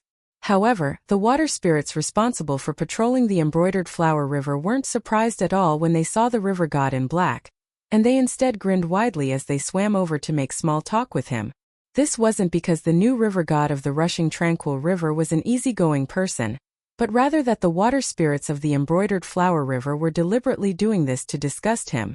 The river god in black didn't stoop to the same level as them, and he spoke little and didn't show much displeasure, simply saying that he was heading to Steamed Bun Mountain, which was located where two branch streams converged. Once the river god in black swam far away but not too far away, the water spirits who were suited in armor and holding weapons immediately burst into laughter, speaking wantonly as they taunted the river god for being unworthy of his position. They jeered that the river god had also been a water spirit in the past, and it was through currying favors with others that he had taken a crooked path and been fortunate enough to become a mountain god. This was in contrast to the esteemed river god of the embroidered flower river, who had been appointed to his position thanks to his meritorious service both during his life and following his death. In comparison, how pathetic was this carp swishing his tail for pity points. The river god in black arrived at the Mountain Lord Temple that was located on the lone island in the river, a place that neither the water spirits from the fine wine river nor the embroidered flower river cared about. The city gods of the counties and prefectures on the banks of the rivers were even less willing to pay any attention to this place, and they viewed the Mountain Lord of Steamed Bun Mountain, the lowest-ranked deity in the genealogical records of the nation, as a stubborn and unpleasant being. The small temple was relatively deserted with little incense offerings, and it was just barely hanging on by a thread. The local residents didn't like worshipping and offering incense here, especially with how much effort it took to take a boat over here. Moreover, there were many temples here thanks to the convergence of the three rivers, so what difference did it make who they worshipped and offered incense to? In addition, which deity wasn't higher ranked than this measly mountain lord? The young river god in black stepped over the door threshold, arriving in front of a short and disheveled man who was sitting on the divine altar. An incense boy in vermilion clothes was wailing loudly in an old copper censer, and he plunked down on his bottom and started to forcefully smack the incense ash, causing it to go all over his body. He lamented about his situation loudly, not forgetting to complain about the lack of fight from his master. The river god in black was accustomed to this already, and it was, in fact, quite strange for a mountain lord temple to give birth to an incense person. The incense boy in vermilion clothes was extremely bold, and he never showed any respect as a subordinate, and also liked to wander around outside when he had nothing better to do. When he was bullied by fellow incense people in the city god temples, he would come back home and vent his frustrations on his master, often saying that he would definitely find a better censer to reincarnate into in his next life. He was truly a strange and wonderful being on this lone island. The disheveled man didn't so much as glance over, even though he knew that a great river god was visiting. On the other hand, the incense boy in vermilion, who was only as tall as a palm, immediately jumped up and leaned over the side of the censer, exclaiming loudly, "Mr. River God, why have you suddenly thought of us two pitiful insects today? Sit, sit, sit, there's no need to be polite, and you can treat this as your own home. Our place is small and we receive little incense offerings, so we don't even have fruit or hot tea to welcome you with. This is truly a slight to Mr. River God. My apologies, my apologies. The disheveled man slammed his palm down, directly pushing the incense boy in azure into the censer. This way he would shut up and stop bothering everyone. The river god in black carried a badly worn chair over from a distant corner of the hall, taking a glance at the incense boy peeking over the side of the censer after he sat down. He smiled and asked, "This is such a major matter, yet you didn't tell this little guy whom you live together with? Isn't everything still undecided? What is there to tell him?" The disheveled man replied without expression. The river god in black retrieved his folding fan and lightly tapped the armrest of his chair, saying with a smile, "The only difference is whether it's a big cause for celebration or a small cause for celebration. You seem quite calm about all of this." The disheveled man had been given the cold shoulder for several hundred years, never having the opportunity to receive a promotion. There was clearly a good reason for this, or else he should have been able to become the city god of a county city no matter what. Many of his old acquaintances were doing quite well now, so the incense boy in vermilion couldn't be blamed for sighing and lamenting all the time, sitting in a daze on the roof of the Mountain Lord Temple when he had nothing to do and looking up at the sky hoping for good fortune to hit him on the head. Still expressionless as before, the disheveled man replied indifferently, "In all these years, even the shit that I've eaten hasn't been warm, so should I care about the difference that a mere few days makes? Even I haven't said anything about this matter yet." Who would feel comfortable hearing a reply? The incense boy in vermilion rolled his eyes upon hearing this exchange. A cause for celebration? Piss off, alright. What cause of celebration could his master have? If this crappy little temple could keep its status as a mountain lord temple, then he should run off to all of the other mountain god temples, river god temples, and city god temples to offer incense and thank the heavens. The incense boy had given up all hope now, and he would be over the moon as long as they weren't kicked out of the temple and forced to drift around with him lugging the censer. There were some rumors secretly spreading around several city god temples right now, saying that all of the deities regardless of their status would be reshuffled after Dragon Spring Prefecture rose to become a province. The incense boy had even gone as far as to kowtow and act pitiful this time, but even this hadn't worked with his master, with the mountain lord still refusing to leave the temple and attend the night travel banquet hosted by the formal mountain god of the Greatly Empire's northern mountain. Thanks to this, everyone was saying that Steamed Bun Mountain was done for, causing the incense boy to feel extremely anxious every day. He felt a strong urge to die together with his master straight away, allowing him to fight for a better reincarnation. So be it if you ignore the others, but just how many years does our relationship go back? The river god in black said in an exasperated voice. It's not an exaggeration to say that we've gone through thick and thin together, is it? You're not going to visit even when construction of my temple is complete. Will you hold me in higher regard if I visit? The disheveled mountain lord asked. Our relationship will still be as shallow as always. Also, I'll definitely need to bring some presents if I visit to congratulate you, won't I? I have no money, and I can't bring myself to act wealthy to my own detriment. The incense boy in vermilion flared up in rage, standing up with his hands on his hips and looking up to glare at his master as he scolded. Have you swallowed the courage of a fucking lion? Is this any way to talk to Mr. River God? Ignorant fool. Hurry up and apologize to Mr. River God. The disheveled mountain lord shot a sideways glance at him. The incense boy in vermilion was on the verge of tears as he turned around to look at the river god in black, and it took him a great deal of effort to finally squeeze out a few drops of tears and plead. Mr. River God, you're old acquaintances with my master, so I beg you to please help me persuade him. Otherwise, I won't even be able to eat dust if this continues. Oh, my life is so bitter and miserable. The river god in black joked. It's not like there aren't city gods inviting you to move into their grand residences and letting you choose whatever censer and plaque you want. Just how fortunate is that? Since you're aware that your life is bitter and miserable, why don't you take them up on their offers?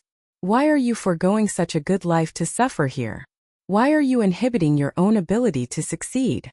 The incense boy in vermilion forcefully patted his own chest, yet he failed to control his strength properly and ended up spitting out a mouthful of incense ashes. After coughing a few times, he announced loudly, "This is called having strength of character." His stomach started to grumble after he said this, and this caused his face to flush slightly red in embarrassment. He was just about to climb out of the censer and leave to drink the wind. He wouldn't disturb these good-for-nothing friends anymore. However, the disheveled mountain lord retrieved a stick of mountain and water incense from his sleeve and rubbed his fingers on its tip to light it up. This was, of course, the cheapest and most inferior incense of its type, and the disheveled mountain lord casually tossed it into the censer. The incense boy in vermilion immediately lunged over, not forgetting to complain that this was even worse than pig feed. Even so, he still hurriedly sat in the incense ashes and grabbed the incense stick, gnawing down on it as if he were crunching on sugar cane. His head swayed around as a happy smile spread across his face. The river god in black laughed heartily and opened his folding fan, causing a refreshing breeze and mist to suffuse through the area. The disheveled mountain lord hesitated for a moment before saying seriously, "I need to trouble you with delivering a message to Wei Bo as well as the palace minister of the Ministry of Rites whom you're familiar with. If it's not the provincial city god temple and only the prefectural city god temple or county city god temple or whatnot, then there's no need for them to look for me. I'll stay right where I am." The river god in black furrowed his brows and asked, "Are you sure about this?" The disheveled mountain lord scratched his head, with his expression adrift as he looked at the churning river outside his temple. "You have a very close relationship with Wei Bo, and if I remember correctly, you did him and that pitiful woman a great favor back then. That being the case, why don't you speak to him yourself?" the river god in black asked in amusement. The disheveled mountain lord chuckled coldly and said, "I simply did something that my conscience could live up to. Can this be regarded as a great favor? Must I expect repayment from other people? If I do, then how will I be any different from those people who are always busying themselves with trying to climb the official ranks, strike riches, or increase their worshippers and incense offerings? In regard to the new city god position, it's not me who's begging the greatly empire. I simply put myself forward, but it's entirely up to them who they want to choose. Choosing me might not necessarily be a good thing, and not choosing me won't be a bad thing either. I won't make things difficult for anyone because of this matter." The river god in black nodded and replied, "Okay, I'll deliver the message for you.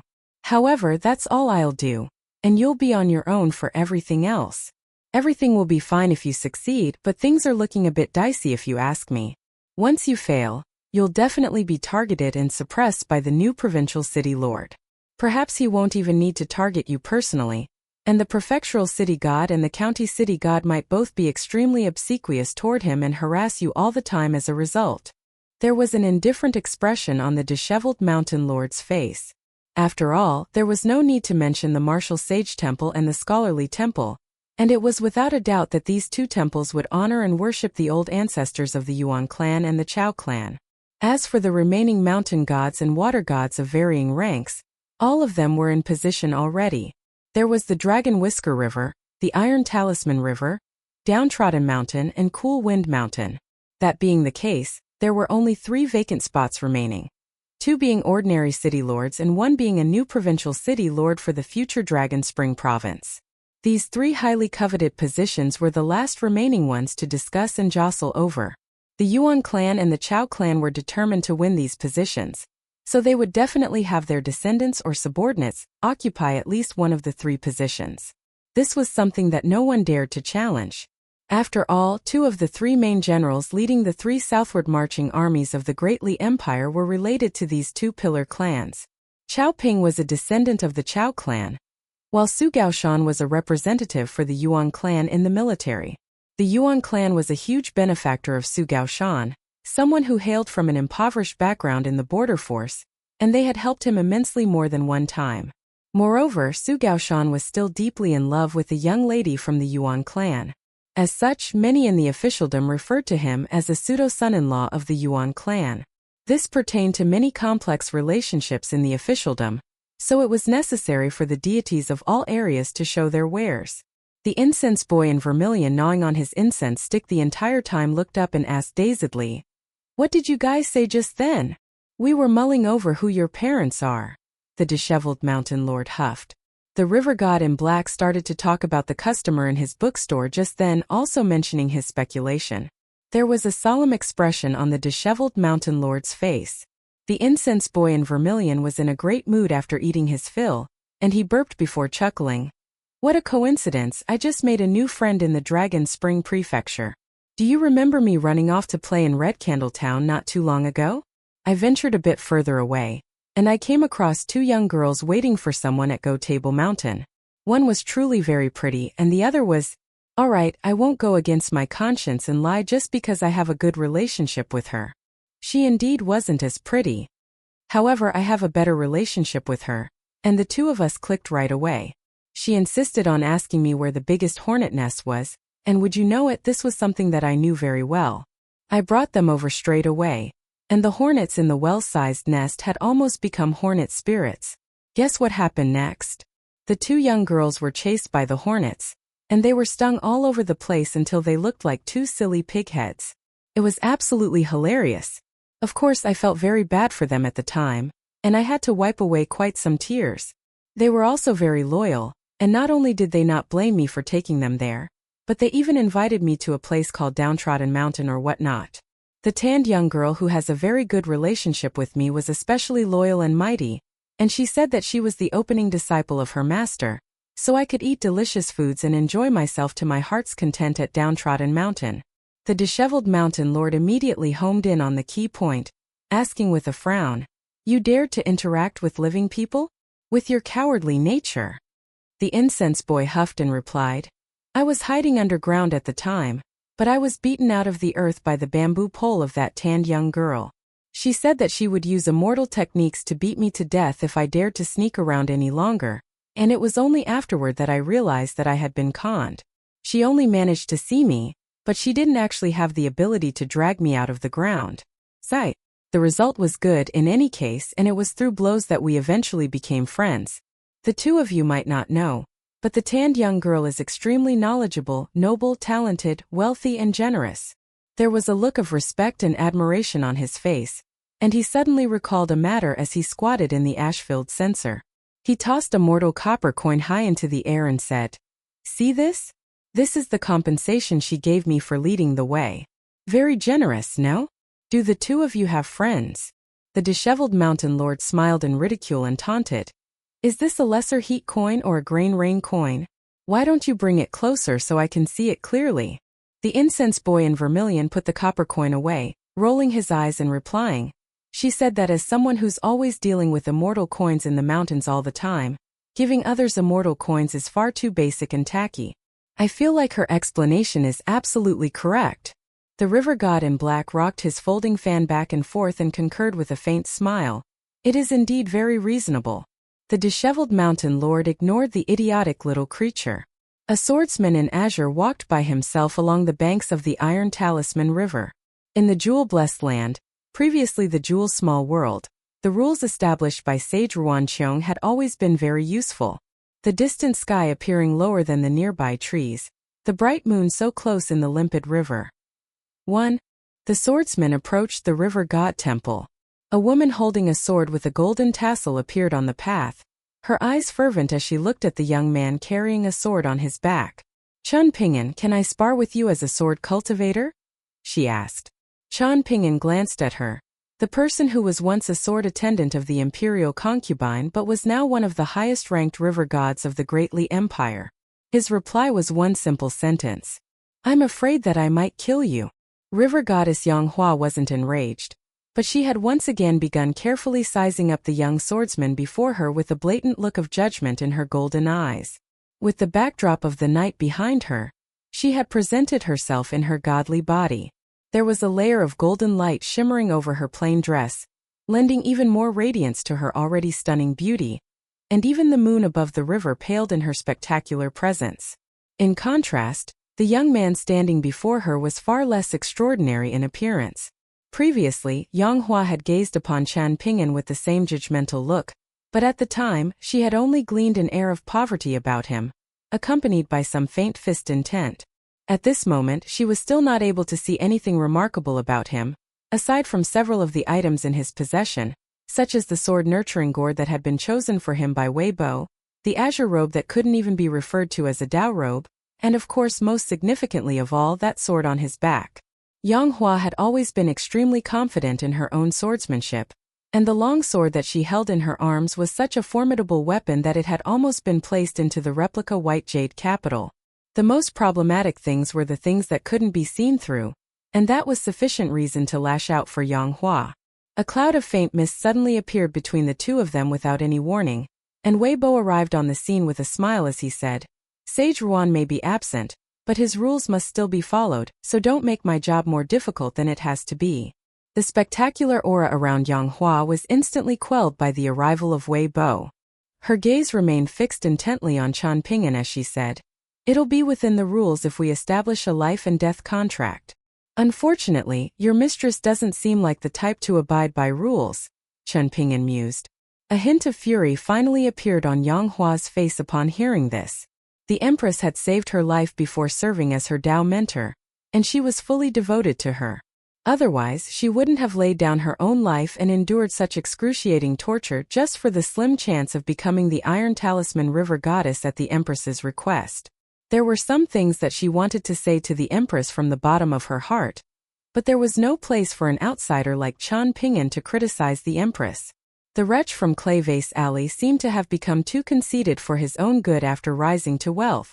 "As long as I'm here, no battle will be able to take place between the two of you.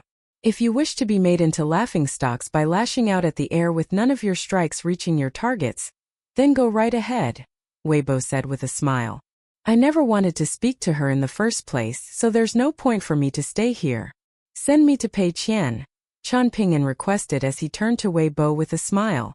Wei Bo nodded in response while Yang Hua sneered.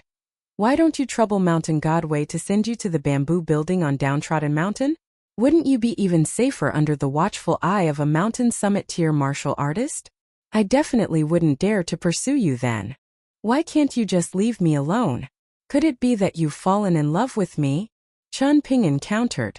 A frosty look appeared on Yang Hua's face as the tranquil Iron Talisman River suddenly became extremely turbulent, producing a burst of thunderous rumbling.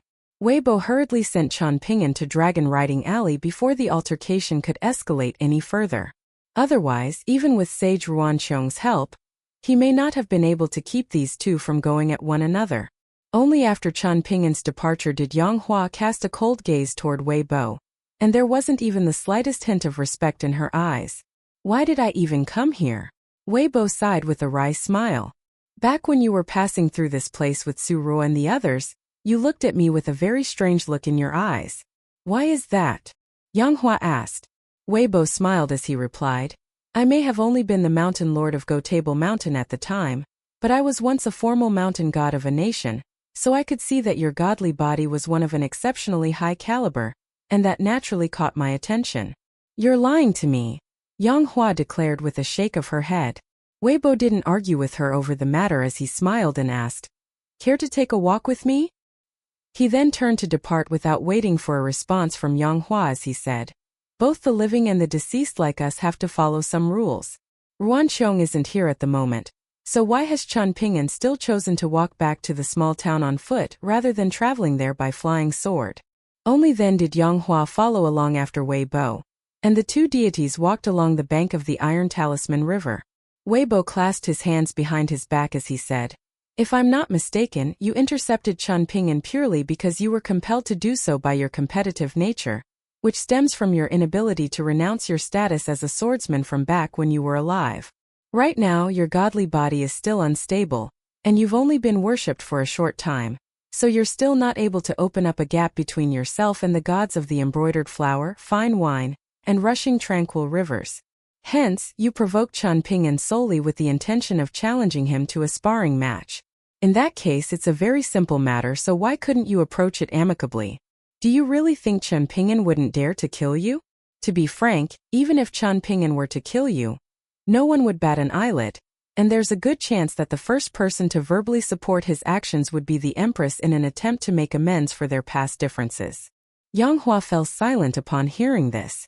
It was common knowledge in the majestic world that mountains were superior to rivers, and as the northern mountain god of a nation, Wei Bo's status was loftier than that of any river god.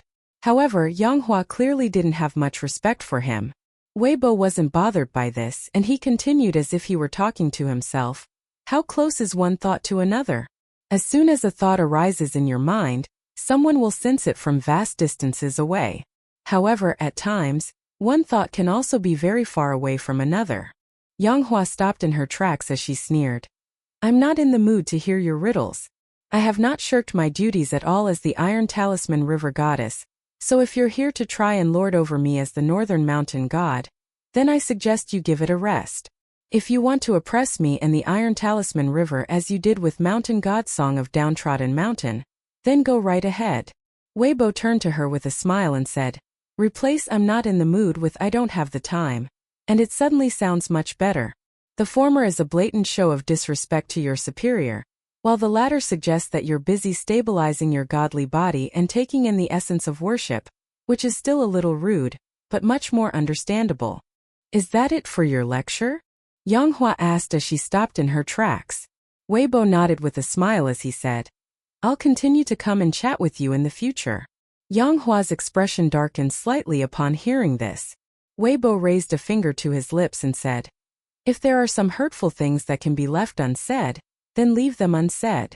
As expected of a former maidservant to the Empress of the Greatly Empire, not only did she relent upon hearing this, she became even more direct and straightforward as she asked, do you really not know what some of the high-ranking deities of the Greatly Empire say about you behind your back, including the mountain gods nearest to the capital?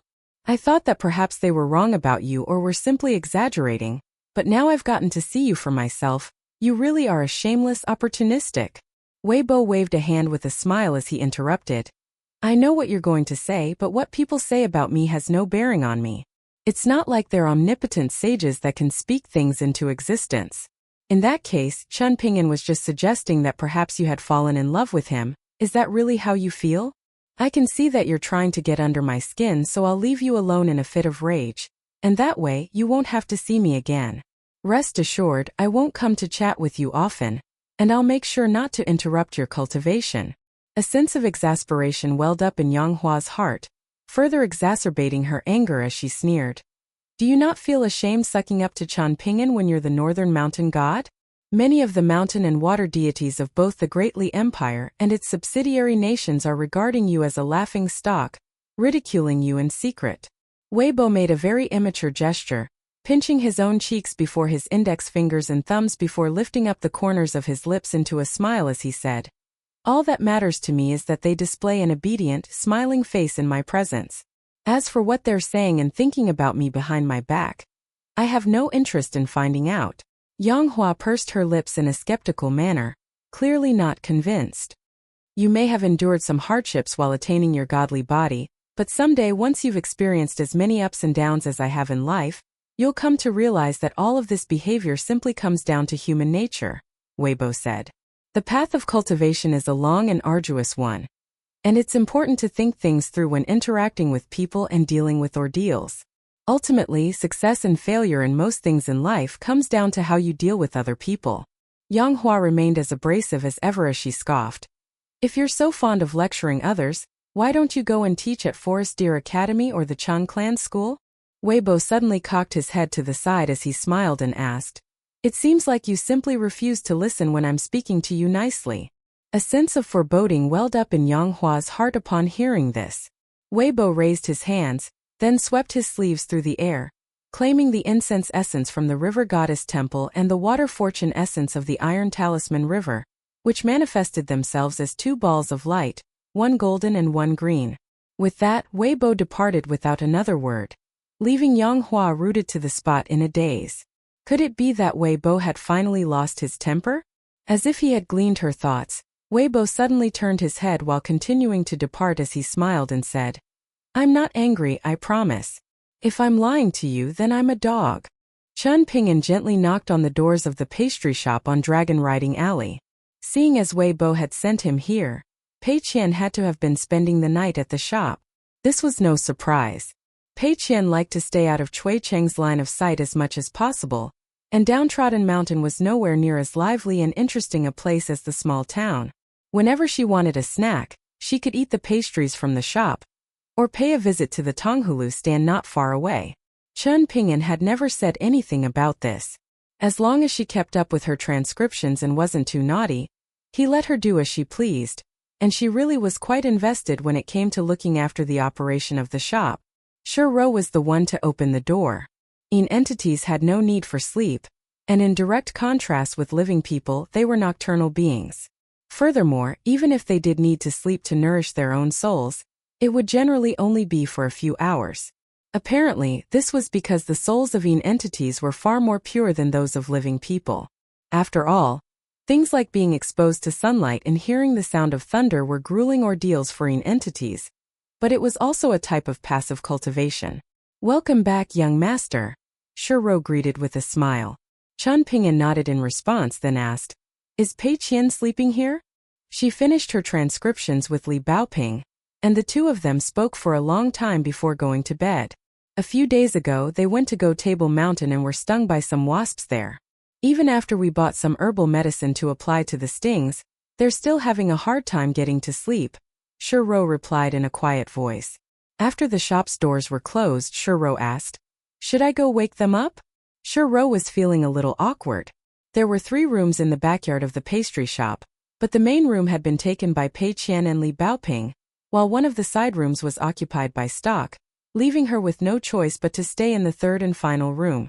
At the moment, the room was filled with her private belongings, which made for a very strange sight. Her body was that of an old man, yet the table was laden with makeup, and even she occasionally found it quite jarring.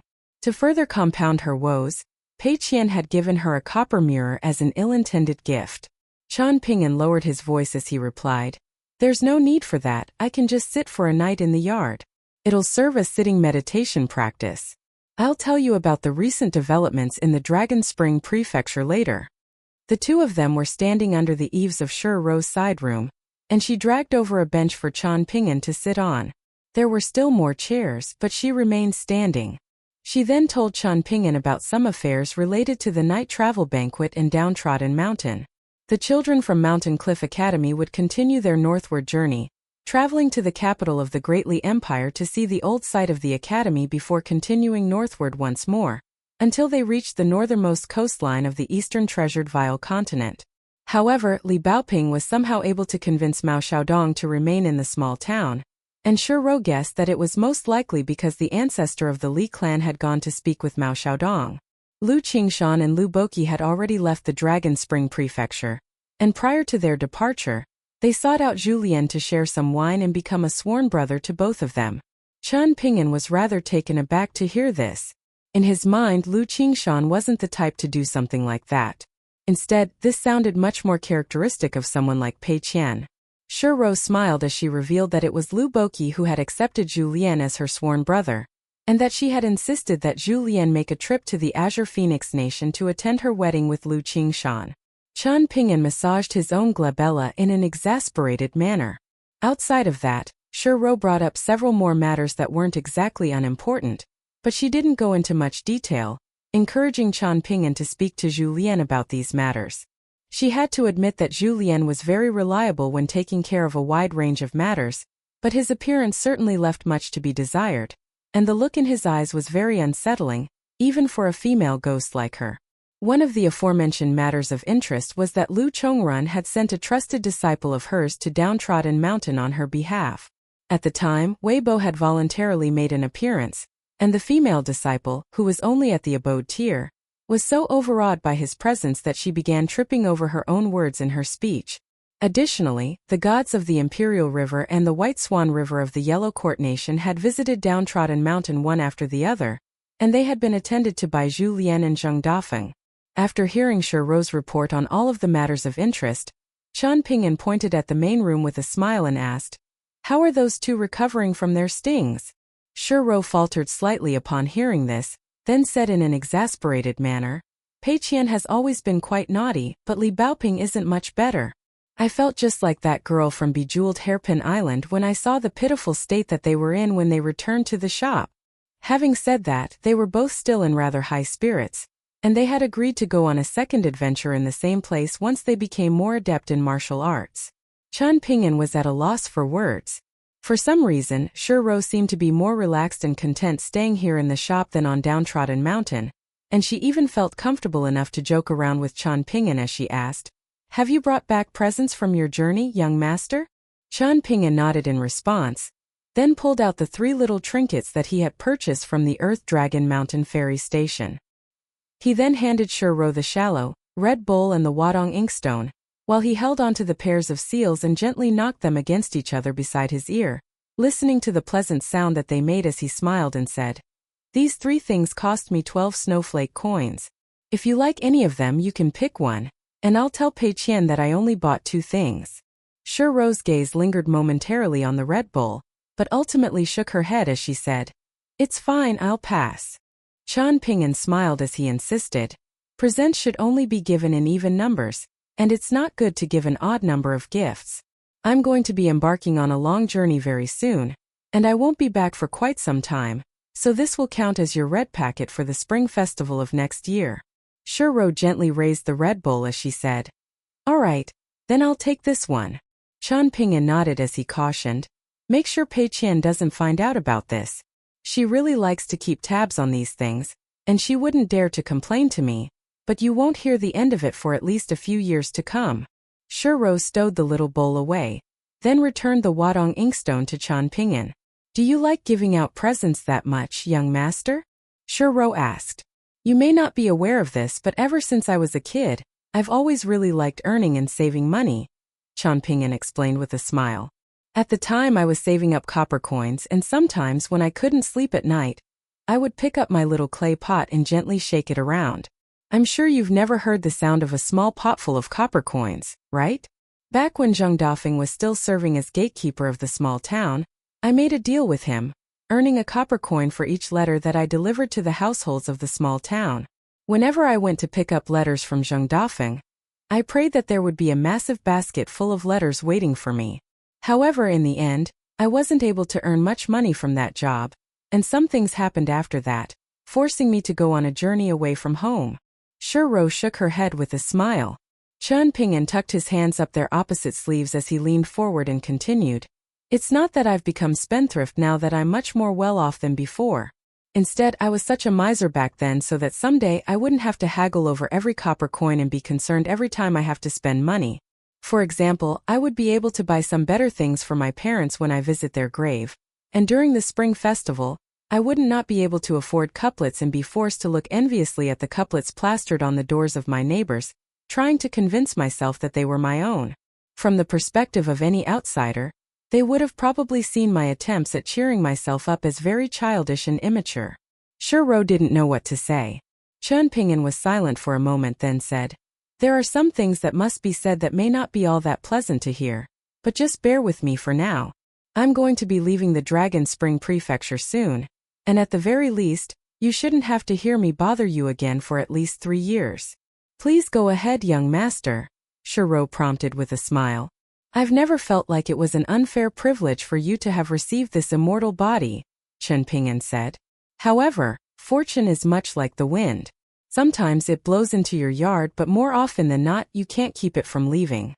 Seeing as you've accepted this fated opportunity, do not feel bad about it, or feel as if it's undeserved. The best thing you can do now is make full use of this immortal body, and prove that you're worthy of it. Perhaps you feel like I'm speaking disingenuously just to get close to you, but regardless of whether you believe it or not, I'm not banking on the prospect of you serving Downtrodden Mountain with this immortal body. All I'm hoping for is that you get along with everyone. Regardless of whether you're on Downtrodden Mountain, or in this shop on Dragon Riding Alley. Don't always feel like you don't fit in. You've been given a second chance at life, so you have to take full advantage and grow accustomed to this new life of yours. Of course, it's not going to be easy, and it'll take some patience, but it's the same for everyone, is it not? I can tell you're being sincere and earnest with me, young master. I'll be sure to keep that in mind," Shuro replied. Chan Ping'an stowed away the pair of seals and the Wadong inkstone, then removed his sword-nurturing gourd from his waist before taking a sip of a wine. Right now, everyone on Downtrodden Mountain varies drastically in status and cultivation base, but have you noticed that that doesn't have much bearing on the closeness of their relationships with one another? I'm not saying this to you because I'm trying to mold you into the type of person I want you to become. Instead, I just don't want you to feel depressed and ostracized, as that'll skew your view of the people and the world around you. Are you going to continue to have these heart-to-heart exchanges with everyone even as more and more people come to our downtrodden mountain? Shuro asked. Qian Ping'an shook his head as he replied, if I really do establish a sect of my own on the mountain, then there will definitely be too many people for me to attend to personally. However, that's not an issue because I have many people to help me, and I've never felt like principles are things that necessarily need to be verbally espoused. Instead, leading by example is just as, if not more important. You, Zhu Lian, Zheng Dafeng, and the others all have their own experiences and views of the world, so you'll each have your own principles to impart. It'll be as subtle as a spring breeze blowing into the night, and it'll certainly be much better than having a non-scholar like myself lecturing everyone all the time. Shuro stared at Qian Ping'an in a dazed silence. Qian Ping'an didn't speak any further as he began practicing his sitting meditation, while Shuro returned to her room. Weibo appeared under the eaves with a smile, then said, "It's all right, I can wait." Only after an hour had passed did Qian Ping'an open his eyes, and he exhaled as he apologized. "Sorry to keep you waiting." "What's going on?" Weibo asked. A resigned look appeared on Qian Ping'an's face as he said, "Back when I met Lu Laoqing on Palace Willow Island and heard him talk about his past struggles with his inner demons, I came to realize that the growth in my mental state had been too fast, sacrificing stability in the process.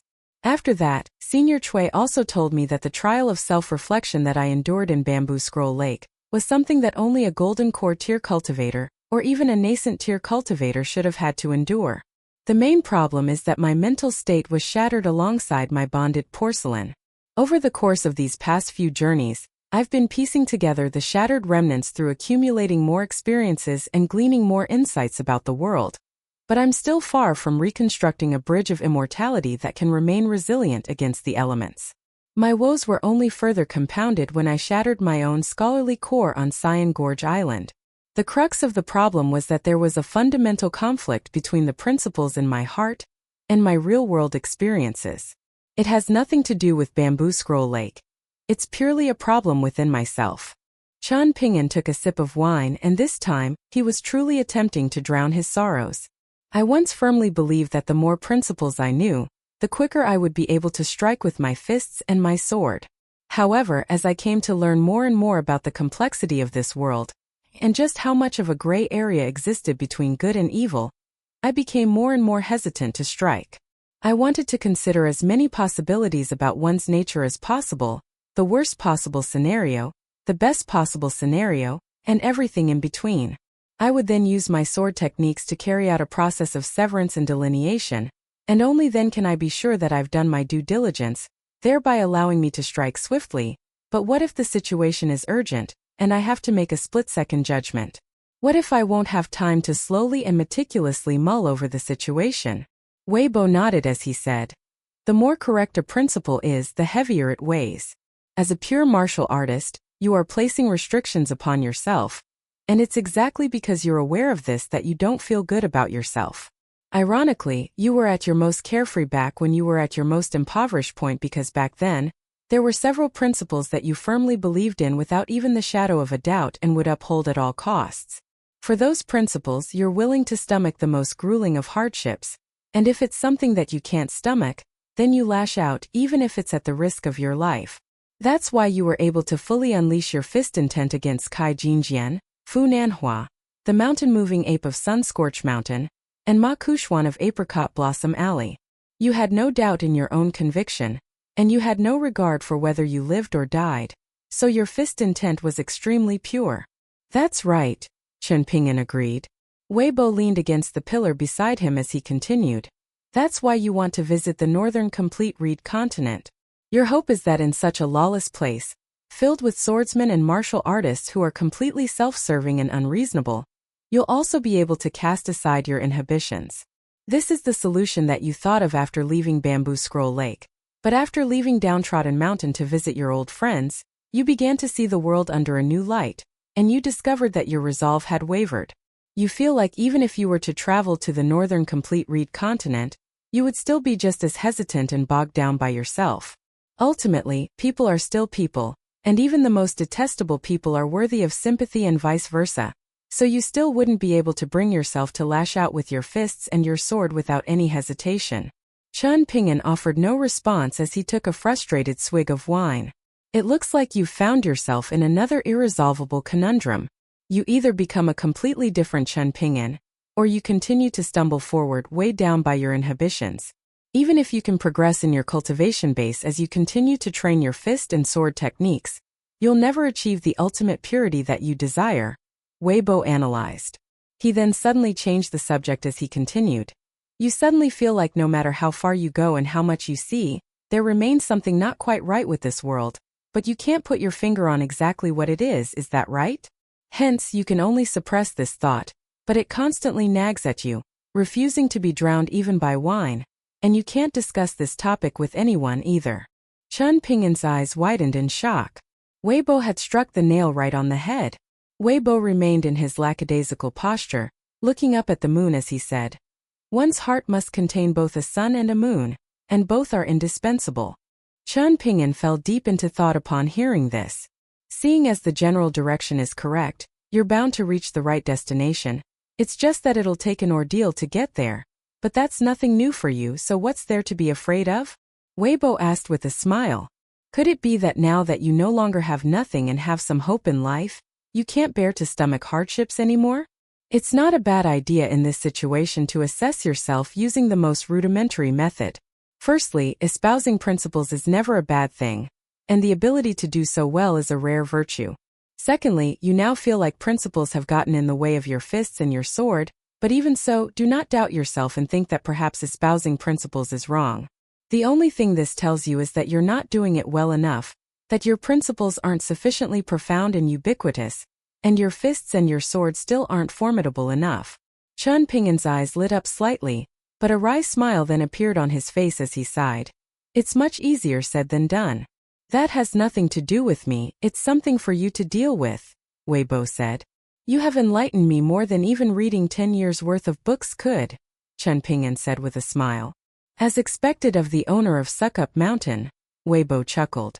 Chen Ping'an burst into laughter upon hearing this. Is that how you see Downtrodden Mountain as well? He then hurriedly stifled his own laughter for fear of waking up the two girls in the main room. By the way, there's been much debate in the Great Li Empire's imperial court regarding the promotion of the official rank of Gukan's father, Weibo suddenly said. Initially, the Ministry of Rights had intended to promote him to a provincial city god, but Pillar Generals Yuan and Chao were naturally opposed to this idea, and thus, in a never-before-seen turn of events, the Ministry of Justice and the Ministry of Revenue came together to oppose the Ministry of Rights. The situation has recently become even murkier with Old Man Guan's Ministry of Personnel also getting involved.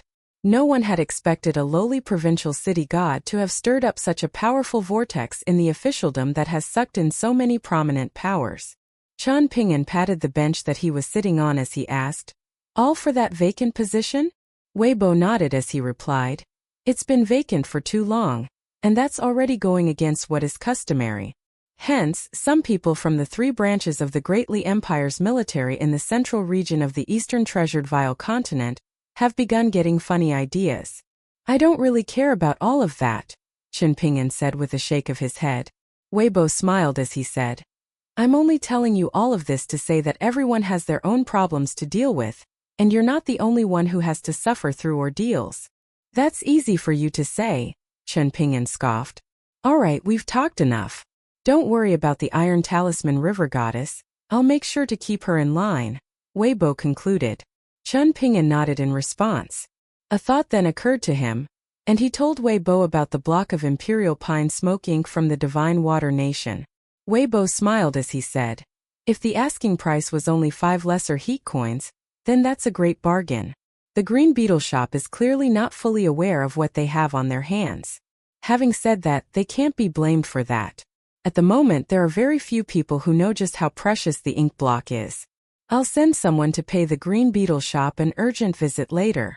The trip to and from there will also incur expenditures that have to be accounted for, Chen Ping'an said. Weibo smiled as he asked, "What does that have to do with me? It's not like I have to make the expenditure. There are countless people within the territory of the Northern Mountain that would be eager to make this trip for me and foot the bill." Regardless of whether it's 5 lesser heat coins being spent or perhaps 10, by making this trip, they would be getting me to owe them a favor, and that's well worth the travel costs. For the current Chen Ping'an, that was all it took for him to get a grasp on the situation. Weibo vanished from the spot in a flash, and prior to his departure, he reminded Chen Ping'an that the intercontinental ship was going to be arriving very soon. In the next instant, Weibo arrived atop the majestic mountain god temple on the summit of Cloud Drape Mountain, where he laid down on its rooftop and fell asleep.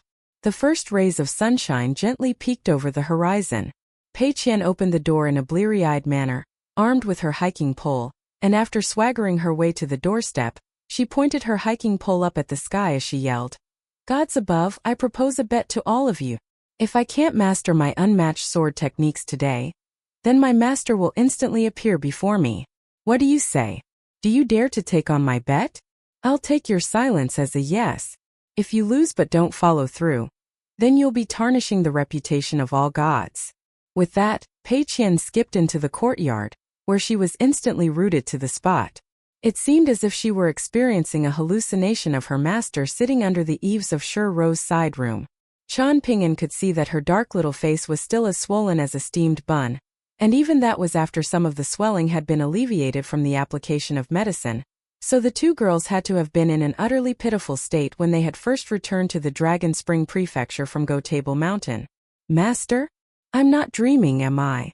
Pei Qian asked as she rubbed her own eyes vigorously. "Why don't you give yourself a slap to find out?" Chen Ping'an suggested with a smile. Pei Qian blinked momentarily in a daze, then chuckled. "I'm not stupid." She then turned to the main room as she yelled, "Big Sister Baoping, my master is here." A girl dressed in red quickly made her way out of the room, and the swelling on her face was even more severe than Pei Qian's, marring her adorable appearance. She didn't feel embarrassed by her current appearance and immediately rushed over to Chen Ping'an's side, where she drew to an abrupt halt as she greeted with a vibrant smile, "Junior uncle." With the two girls standing side by side before him, Chen Ping'an reached out with both hands to compare their heights, and a sullen look instantly appeared on Pei Qian's face. Why was it that this was always the first thing that Li Baoping and her master did when they saw her? Truth be told, Chen Ping'an had been struck by a sense of disbelief when he first caught sight of little Baoping. How had she suddenly grown so tall?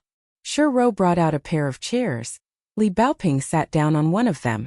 Pei Qian wanted to sit down on the bench beside Chen Ping'an, but upon receiving a glance from Li Baoping, she immediately stood up from the bench and sat down beside her.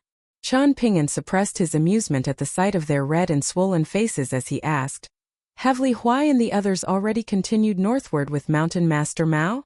Li Baoping nodded vigorously as she replied, "My grandpa will be taking me to catch up to them later, so there's no need for you to worry, junior uncle." "Have you met Dong Shuijing yet?" Chen Ping'an asked. Li Baoping smiled as she replied, "Pei Qian and I already went to Cool Wind Mountain. His wontons were all right. They're not as good as your cooking." Pei Qian's expression remained stoically unchanged, but internally, she was thinking to herself that Li Baoping had eaten 2 large bowls of wontons back in Dong Shuijing's shop. However, she naturally didn't dare to say that in her presence. What would she do if Li Baoping became annoyed at her for saying too much and refused to play with her? "Make sure to visit Shichuanjiao when you're passing through the capital," Chen Ping'an said. Li Baoping nodded as she replied, "I've already sent a letter to her, so she knows to expect me." "Have you decided if you want to go and study at the school?" Chen Ping'an asked as he turned to Pei Qian. Pei Qian hung her head as she replied, "I have. Big Sister Baoping has encouraged me to go to school, and she's been dragging me there every day for the past few days. She says that I have to scout out the school and know my enemy just as I know myself. I have to get a good grasp on the personalities and tempers of all of the teachers there in order to avoid copying punishments as much as possible. Big Sister Baoping also forbade me from showing off my bookcase and from going to school with any talismans plastered to my forehead. There are many more rules that Big Sister Baoping has laid out for me on a piece of paper, and I have to write out those rules once per day." Li Baoping patted Pei Qian on the head as she consoled. "You're enduring these hardships now for smooth sailing further down the line. There's no need to be afraid of the teachers when you're at school. If you have questions, then ask, and if you get bullied by anyone, don't just come running back to complain to Big Sister Shi Ro. Instead, make sure to settle the matter on your own at school. What is the most important thing when going to school? To learn the principles of life from the teachers there.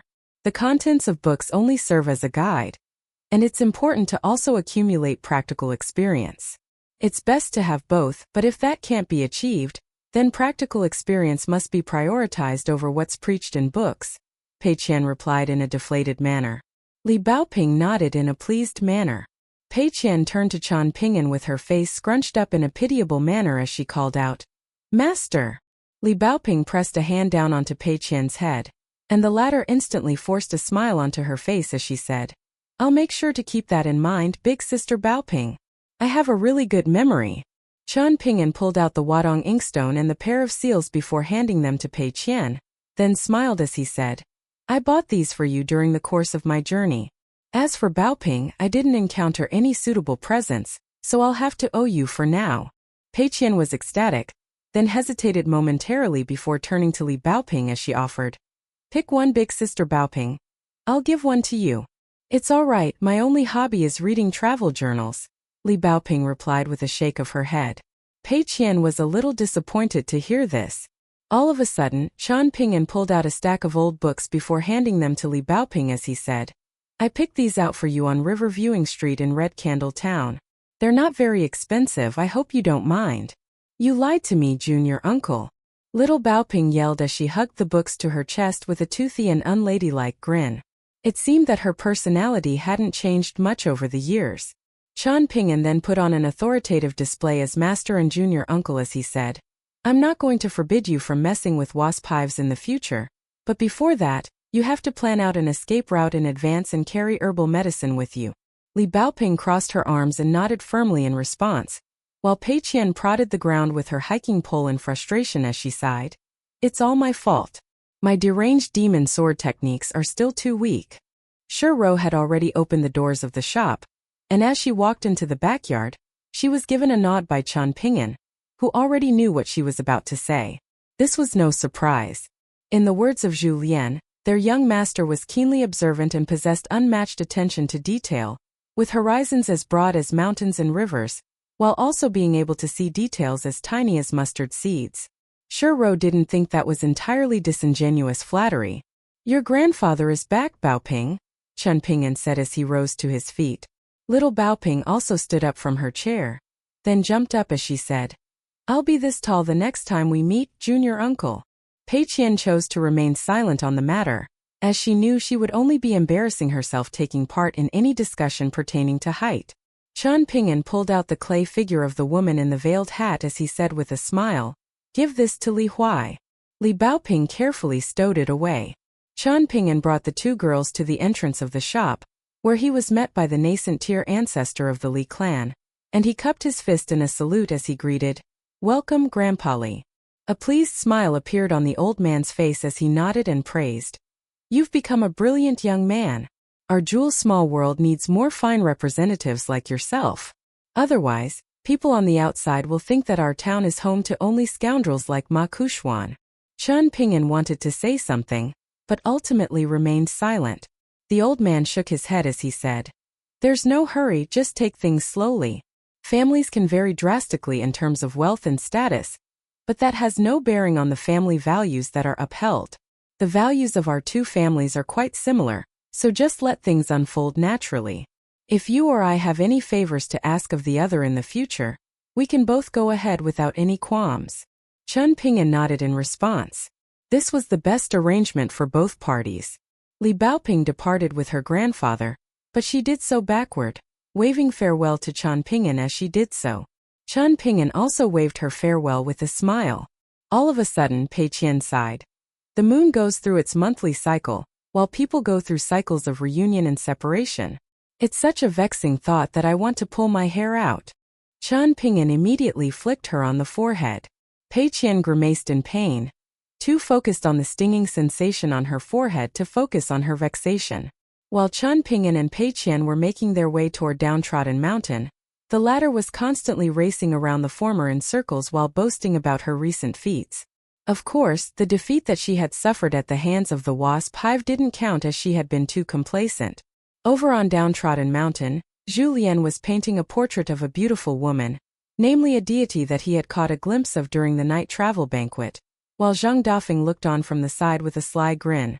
As for Cin Yuanji, it was extraordinary to her that such an accomplished martial artist could also be so adept in the finer arts, and her admiration for Zhu Lian only grew. On the southern border of the Yellow Court nation stood a tall and slender man dressed in a robe as white as snow. There was a saber strapped to his waist, and he was accompanied by a pair of twin siblings, an elder sister and a younger brother, both of whom appeared to have been around 12 or 13 years of age. As twins, they naturally bore a strong resemblance to one another, but the elder sister had a pair of sharp and fierce eyes that was matched by her sharp aura, and there was a homemade wooden spear on her back.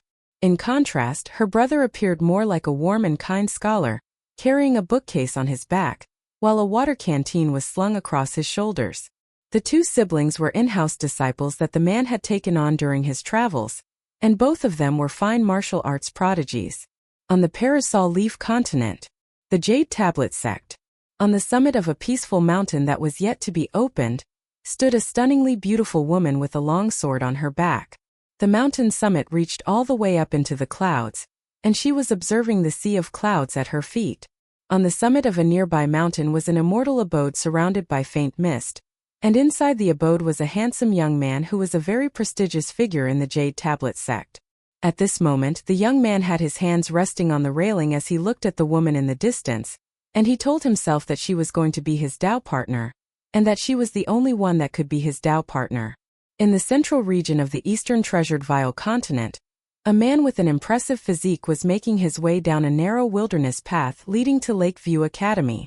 There was an ox trailing along behind him, and at this moment, he was thinking of the little girl with the charcoal complexion that he often spoke with back home. The ox had a pair of long horns, and hanging from one of them were some copybooks, scrolls and books, while straddled atop the other one was a delightfully handsome white-robed young boy with a mole on his forehead. However, at this moment, the white-robed young boy appeared on the verge of death from boredom, and he howled with all his might. "Wei Xian, I miss my teacher so much. What do I do? My heart aches with sorrow whenever I think of my teacher traveling the world alone without me to serve him by his side." Wei Xian offered no response. He had already grown accustomed to such outbursts. Even though Wei Xian greatly admired Cui Dongshan, these outbursts were so frequent that he couldn't help but develop a sense of exasperation toward the latter. Along their journey, whenever they had some spare time outside of the legitimate matters that they had to attend to, Cui Dongshan's favorite pastime was causing trouble for his own entertainment. There were naturally lives taken in the process, and the atrociously diabolical ways that he manipulated human hearts had even Wei Xian shuddering in disgust.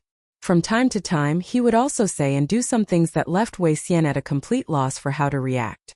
For example, they had previously passed by an extremely well-concealed sect of ghostly cultivators, and not only did Cui Dongshan have a bunch of demonic cultivators dancing on the palm of his hand, he engaged in one battle after another of gradually escalating difficulty, going up tier by tier from the lower 5 tiers all the way up to the nascent tier.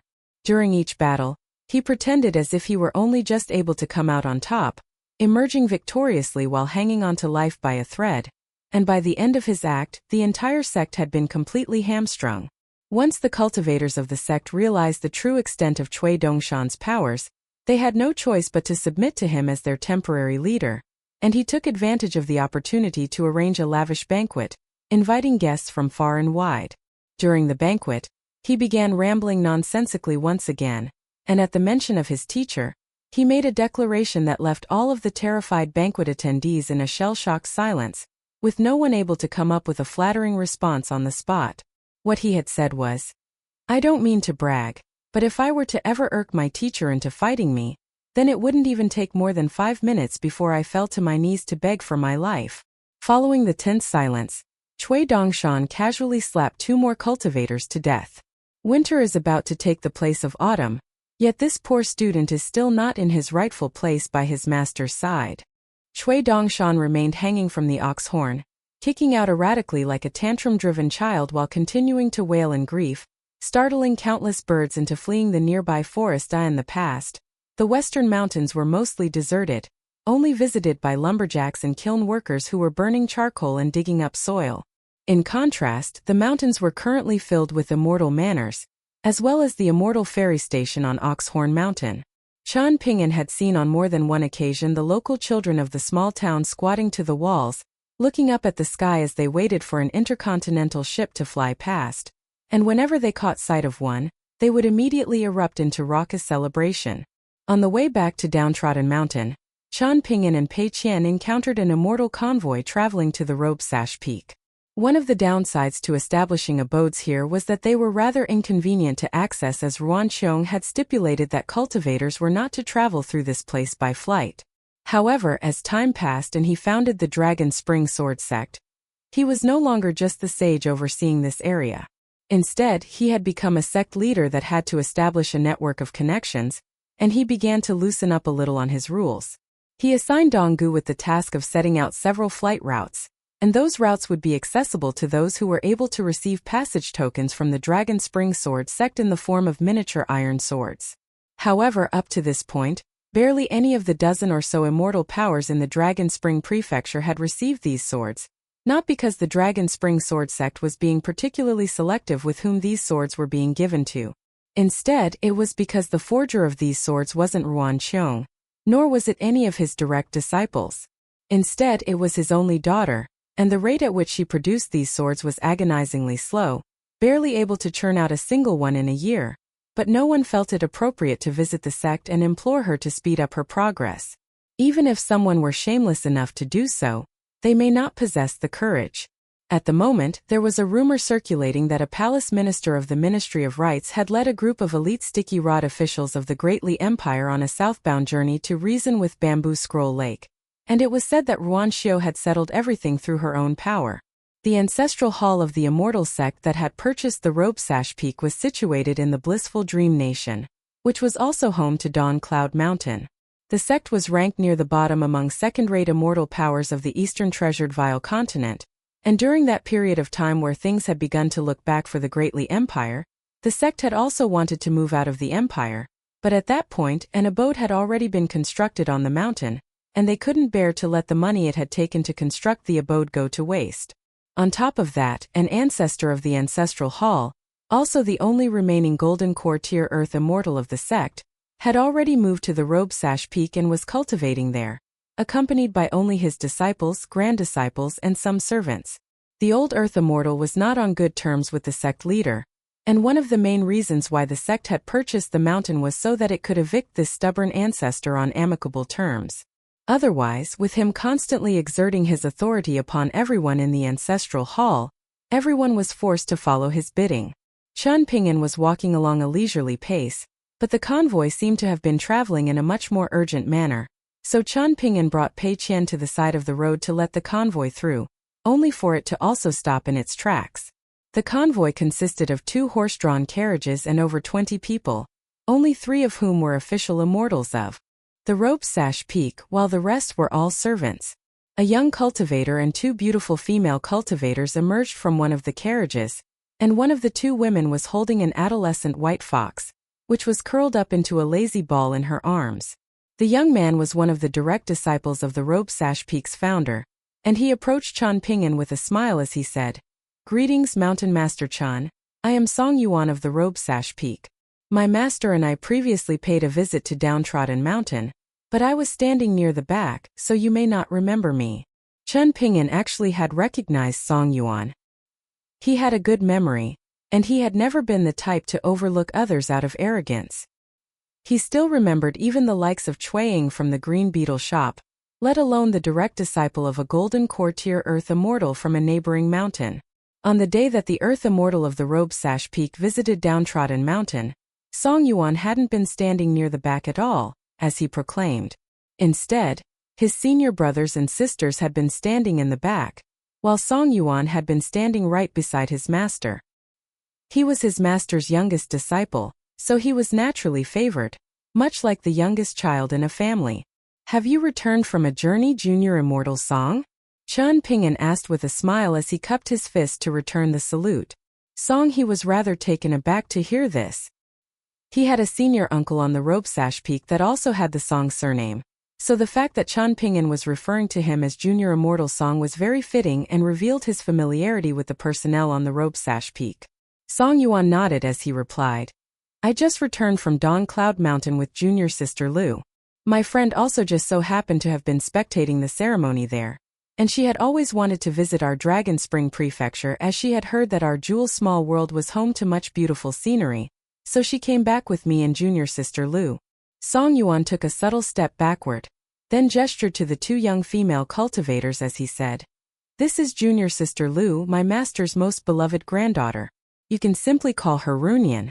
This is Celestial Maiden Zhou from the Greengage Temple of the Southern Pond Lake, junior sister Lu's best friend.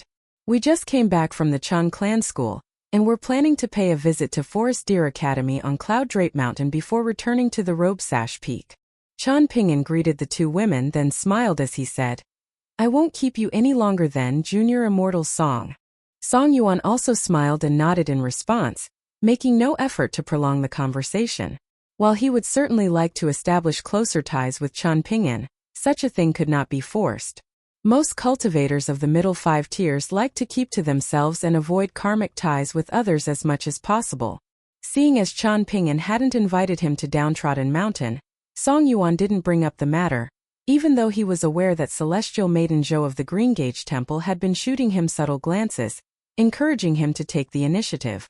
Celestial Maiden Zhou had created a sizable revenue stream for the Greengage Temple through enchanted picture scrolls, and she was extremely stubborn, unwilling to pass up any opportunities for networking and sightseeing. Whenever they reached any immortal abode or scenic location, she would use a secret technique of the Greengage Temple to capture a series of images of said locations. She would then embed herself into these images, which would then be sent to some wealthy, regular viewers of hers that had tipped her handsomely in the past. Song Yuan found this to be utterly exasperating, but he couldn't say anything as junior sister Lu was very close with Celestial Maiden Zhou, and the former was also hoping that the Robe Sash Peak would lift its restrictions on enchanted picture scrolls so that she could follow in Celestial Maiden Zhou's footsteps. Song Yuan's master adored this granddaughter of his greatly, but this was the only request of hers that he refused to satisfy. In his mind, it was downright degrading for a woman to dress up and pose seductively for a bunch of thirsty men all day long. It wasn't like the Robe Sash Peak was strapped for money, and he was unshakably firm in his stance. Chan Ping'an was already turning to depart, but Celestial Maiden Zhou wasn't willing to let him go just yet as she tucked a few stray strands of hair behind her ear, then adopted a seductive gaze as she said, I've heard many stories about you from Senior Brother Song Mountain Master Chan. Senior Brother Song admires you greatly, and he tells me that you're currently one of the wealthiest landowners of the Jewel Small World. Would Runyan and I be welcome to pay a visit to Downtrodden Mountain together? A wry smile appeared on Song Yuan's face as he shook his head in dismay. He had repeatedly told Celestial Maiden Zhou that the Jewel Small World was unlike other places as it was rife with powerful immortals from far and wide, making for a very complex ecosystem in which one had to be particularly careful with their words and actions. Clearly, Celestial Maiden Zhou had either not taken his warnings to heart at all, or perhaps she had taken it as a challenge, further emboldening her to try and charm her way into new connections. Unbeknownst to her, her reckless actions could easily place both herself and the Robe Sash Peak in great peril. Chan Ping'an gave Song Yuan a faint smile as a gesture of reassurance, then turned to Celestial Maiden Zhou as he replied, Unfortunately, I'll be leaving the mountain soon, so I'll have to turn you down this time, Celestial Maiden Zhou. I'll be sure to invite you and Ms. Lu for a visit the next time I return to Downtrodden Mountain. Lu Runyan was just about to say something when Song Yuan gently tugged on her sleeve in a surreptitious manner. Celestial Maiden bit down onto her lower lip then said, I see. When will you be returning to Downtrodden Mountain, Mountain Master Chan? My name is Zhou Chonglin, by the way. It's hard to say, Chan Ping'an replied with a smile. Zhou Chonglin extended an elegant curtsy, then said in a gentle and seductive voice, It's a pleasure to have made your acquaintance, Mountain Master Chan. You're welcome to visit our Greengage Temple in the Southern Pond Lake at any time, and I'll be happy to serve as your guide. Our Greengage Temple is very much renowned for its stunning scenery, and you definitely won't be disappointed. All right, I'll be sure to visit if the opportunity arises, Chan Ping'an replied with a smile. Zhou Chonglin then caught sight of Pei Qian and she smiled as she greeted. How are you, little girl? Not great, Pei Qian replied in a dumb manner while pointing at her own swollen face. Zhou Chongling was about to try and make more of a move on Pei Qian, even though she didn't really like the look of her. But Chen Ping'an had already bade them farewell and departed with Pei Qian in tow. Lu Runyan seemed rather disgruntled at Chen Ping'an's cold treatment of her. But before she could speak up, Song Yuan grabbed onto her wrist with enough force to cause her slight pain, and only then did she resist the urge to speak. She had grown up her entire life under the protection of her grandfather without any worries to speak of, so she had a rather naive view of the world. However, she was still an official immortal, and even though she was yet to reach the abode tier, she was certainly not stupid. The convoy slowly trundled away, and only after it had traveled quite some distance did the coach driver dare to speed up. Zhou Chonglin flipped open the curtain of the carriage to look out at Chen Ping'an and Pei Qian, only to find that the two of them were walking along while looking straight ahead, sparing no glances at the carriage that she was in, and that left her feeling a little frustrated. She had always regarded herself as an outstanding seductress, yet she had met her match on this day. Meanwhile, Song Yuan heaved an internal sigh. Clearly, Zhou Chonglin was going to be quite the troublemaker if left unchecked. Once they returned to the Robesash Peak, he was going to speak to his master in private to prevent Zhou Chonglin from exerting a negative influence on Lu Runyan. As she walked along the mountain path with Chen Ping'an, Pei Qian showed off her deranged demon sword techniques, then turned to him with a smile as she asked, "Master, guess who I like the most out of those three?" "Lu Runyan." Chen Ping'an guessed. "No, I'll give you 2 more chances," Pei Qian said with a shake of her head. "Then it must be Song Yuan," Chen Ping'an said with a smile. To his surprise, Pei Qian continued to shake her head vigorously as she said, "Guess again." "Why is it Zhou Chonglin?" Chen Ping'an asked in a perplexed manner. Zhou Chonglin was clearly a very opportunistic woman, and Chen Ping'an didn't exactly detest her, but his first impression of her was far from positive. The main problem with her was that her way of making connections was far too inappropriate, and she could easily cause trouble for Song Yuan. If she were to draw the ire of others, she could simply return to the Greengage Temple and completely escape the consequences. However, Song Yuan was half a friend of hers, and he couldn't simply leave, nor could the Robesash Peak. That was the key reason why Chen Ping'an had given Zhou Chonglin the cold shoulder. Pei Qian extended a hand, then made a beckoning motion to Chen Ping'an, indicating that she wanted to whisper into his ear. Chen Ping'an bent down with a smile, and Pei Qian cupped a hand to her own mouth as she whispered into his ear. "That celestial maiden Zhou may seem like a seductress, and of course she's nowhere near as Big Sister Taoist Nun and Big Sister Yao Jinji, but I saw many poor little people residing in her heart. They were just as thin as I was, on the verge of starving to death, and she was very saddened by the sight of them, facing an empty rice bowl on her own, not daring to look at them." Chen Ping'an was very surprised to hear this, and he turned to look at the convoy, only to find that it was already far away. A contemplative look appeared on his face as he continued down the mountain path, while Pei Qian walked along beside him and raised her head to look up at him in a perplexed manner as she asked, "What's wrong, master? Did I say something wrong to make you upset?" She then quickly thought of a way to rectify the situation, opening her mouth up wide as she shook her head from side to side as if she were guzzling down a massive feast, following which she declared, "I've already eaten my words, master, so hurry up and cheer up." A vibrant smile appeared on Chen Ping'an's face as he gently pressed a hand down onto Pei Qian's face and shook her slightly from side to side as he said, "Go to the Robesash Peak after I leave Downtrodden Mountain to invite Big Sister Zhou to come and visit. If she asks you to take her to places like the Dragon Spring Sword Sect, then turn her down and tell her that you're just a child and can't go to those places unsupervised, but you can take her to any of our mountains. If you can't make a decision on something, then just go and ask Zhu Lian for a second opinion." "You can count on me, master," Pei Qian declared. "I've become very good at attending to people. Just this month alone, the pastry shop has earned close to 20 more taels of silver than usual. Well, to be more accurate, it's 14 1/3 taels of silver, but still. How many basketfuls of fresh steamed buns would that be able to buy in the Southern Garden Nation? I was worried that Big Sister Shiro would get funny ideas after seeing the shop earn so much money, so I approached her and proposed to split the money with her in secret. No one else would know about this, and it would just become our private stashes. However, she told me that she would have to consider it carefully, and she didn't get back to me until just a few days before your return, and I was getting really impatient. Thankfully, she refused in the end. Otherwise, she would have been treated to my deranged demon sword techniques. Seeing as she had proven herself to be trustworthy and morally upright, I bought her a copper mirror with my own money. My hope is that she'll be able to see herself in the mirror every day, so that she never forgets her roots. Just think about it, master, whenever she looks into the mirror, it'll be an ugly old man looking back at her. With that, Pei Qian continued to circle around Chen Ping'an while chirping incessantly like an indefatigable little sparrow, while Chen Ping'an could only bear the barrage of nonsensical chatter in silence. Why don't you personally invite Zhou Qianglin to our mountain, master? Actually, forget it. I'm sure she'll feel just honored to have your first ever disciple invite her to our mountain. I'm only inviting her at all because I approve of the acts of kindness that she committed in secret, but I cannot personally invite her because I do not approve of her reckless approach when it comes to making connections. Otherwise, if she receives false positive reinforcement, thinking that the social networking tactics that work in the Greengage Temple will also work in our Dragon Spring Prefecture, then she's eventually going to shoot herself in the foot.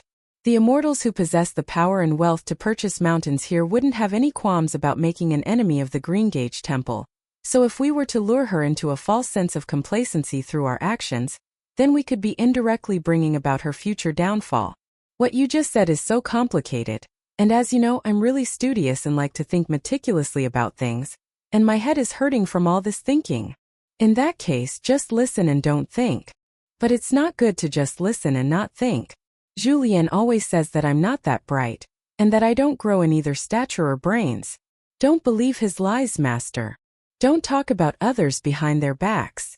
It's not that you can't say anything about anyone behind their backs, you just have to make sure that it's not with malice.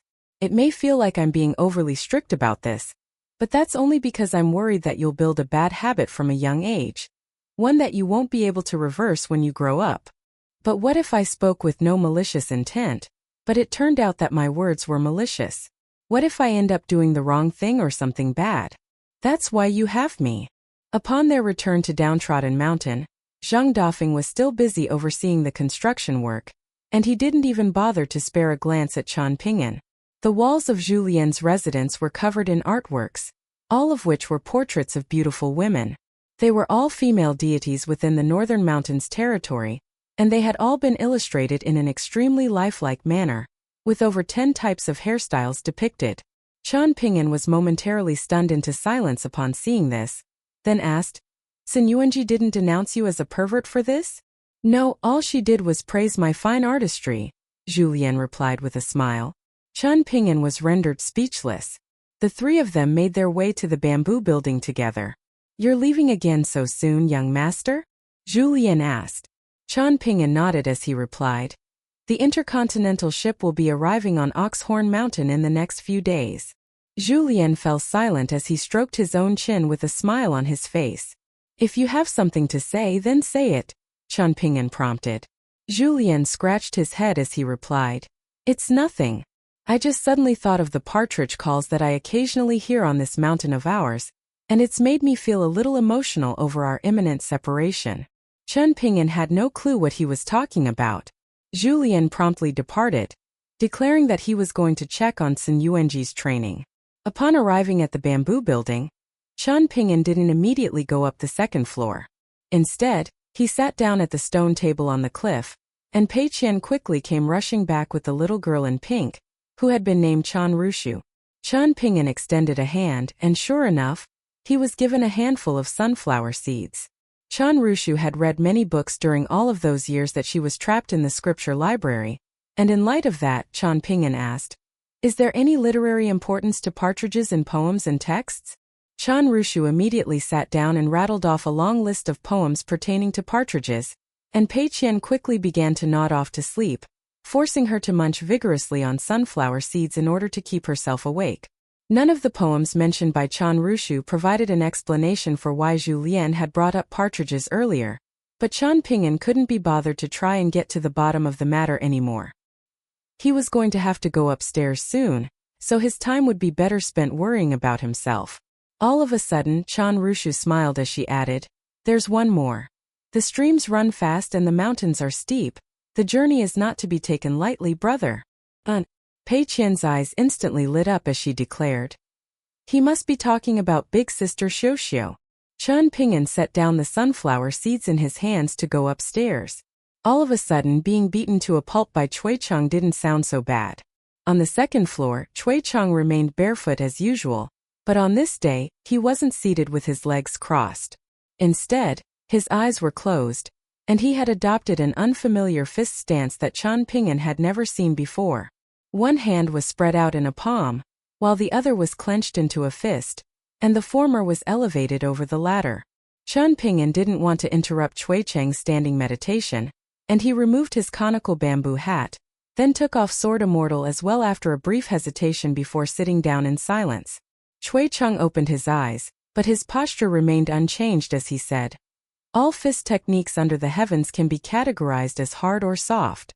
My fist techniques can be said to be of ultimate hardness, but even though I've traveled far and wide and seen many soft fist techniques, never have I seen one worthy of the title of the ultimate softness." Chen Ping'an considered this momentarily, then said, "In addition to the fist technique used, one's mental state is also very important. Compared with your fist techniques, discounting the caliber of the fist technique or the potency of one's fist intent, it's most likely more difficult to achieve ultimate softness than it is to reach ultimate hardness. Perhaps this would be easier to achieve for a Taoist cultivator who turns to fist techniques, but it'll be extremely difficult for pure martial artists. One's intent comes from within, and unless one can achieve the appropriate mental state, there will be no way for them to reach the pinnacle." Cui Cheng withdrew his fist stance as he nodded and said, "That wasn't too bad. It seems like you're finally gained a slightly better understanding of fist techniques and intent than the average infant." Chen Ping'an was already accustomed to this. The difficulty of securing a compliment from Cui Cheng was most likely roughly on par with that of Zheng Dafeng getting more than 10 words out of Old Man Yang in a single conversation. Cui Cheng sat down as he stared intently at Chen Ping'an. Following his return from Bamboo Scroll Lake, he had endured a period of training under Cui Cheng, followed by a trip to the central region of the eastern treasured Vile continent, and he was no longer looking as frail and emaciated as before. However, his eyes, which were often referred to as windows to one's soul, had become a little deeper, like a pair of old wells. Either the wells were completely dry and filled with nothing but darkness, or they were filled with water, making it more difficult to glean what laid at their bottoms. If I gave you a chance to go back in time in your current mental state, what would you do with Gu Kan? Would you kill him or not? Cui Cheng asked. I would still choose to spare him, Chen Ping'an replied. Cui Cheng's brows furrowed slightly as he asked, why? You have every reason and justification to kill him. The pain of having to kill someone close to you may weigh on your heart, but that's very likely to make your fists more powerful, and your sword faster in the future. Only those with immense fury or grief in their hearts can harbor the strongest and most unshakable aspirations and convictions. Not only is killing Gu Kan the best way to make amends, it'll also spare you more energy and effort in the future. You can simply continue to do what you had done in the past to make amends. Are you telling me Gu Kan would be able to carry out the heavenly worship ceremony and the liberation rite of water and land better than you? Why is it that other evildoers deserve to perish under your fists and your sword, but Gu Kan must be spared, just because of that bowl of rice and the mountain-shaking guide that his family bestowed upon you in the past? Cui Cheng's tone and words were becoming more and more forceful as he spoke, and in the end, his aura was weighing down upon Chen Ping'an like a mountain. What was very peculiar was that there wasn't any fist intent emanating from Cui Cheng's body. He didn't even seem like a martial artist at all, let alone a 10th tier one. Instead, he seemed more like an old teacher from a Confucian academy. A hint of mockery was playing on Chen Ping'an's lips as he asked, would it have been difficult for me to kill Gu Kan in Bamboo Scroll Lake? Of course, but would it have been more arduous an ordeal than the 3 years that I spent there? No. Did my choice change Bamboo Scroll Lake for the better, even if only by the slightest of margins? It did. After Gu Kan has made amends for his past mistakes, would he eventually go back to his old ways and continue committing evil deeds? Perhaps, but I'm always watching. Even if I were far away on the northern complete reed continent, not only would Xingyi and Madi be watching in my stead, so would Lu Zhimao of Cyan Gorge Island, Lu Laocheng of Palace Willow Island, and Guan Iran of Pond Water City. Cui Cheng clearly still wasn't satisfied with this answer. Instead, it seemed that he had only become more enraged. and a furious look appeared in his eyes as he leaned forward slightly with his fists resting on his knees. The difficulty of your choice and how you see Gukin are irrelevant. Right now, I'm raising a question directly to your heart. Do principles apply differently to people depending on their proximity to you? You chose not to kill Gukin on this occasion, so what will happen if Pei Qian, Zhu Lian, Zhang Dafeng, Li Baoping, Li Huai, or I commit similar evil deeds in the future? What will you do then? I'll address the matter when such a day comes, Chen Ping'an replied in a composed manner. So what is it that you're confused about right now? Cui Cheng asked. I now have one fewer question in my heart after speaking to Wei Bo, Chen Ping'an. Hence, right now, all I'm thinking about is how to become the most powerful martial artist, and how to become a sword immortal. Cui Cheng shook his head in disapproval as he scoffed. You're like a small child carrying a large basket. You won't amount to anything. Chen Ping'an smiled as he countered. In that case, I implore you to live for another 100 years, another 1,000 years, and we'll see who's right when the time comes.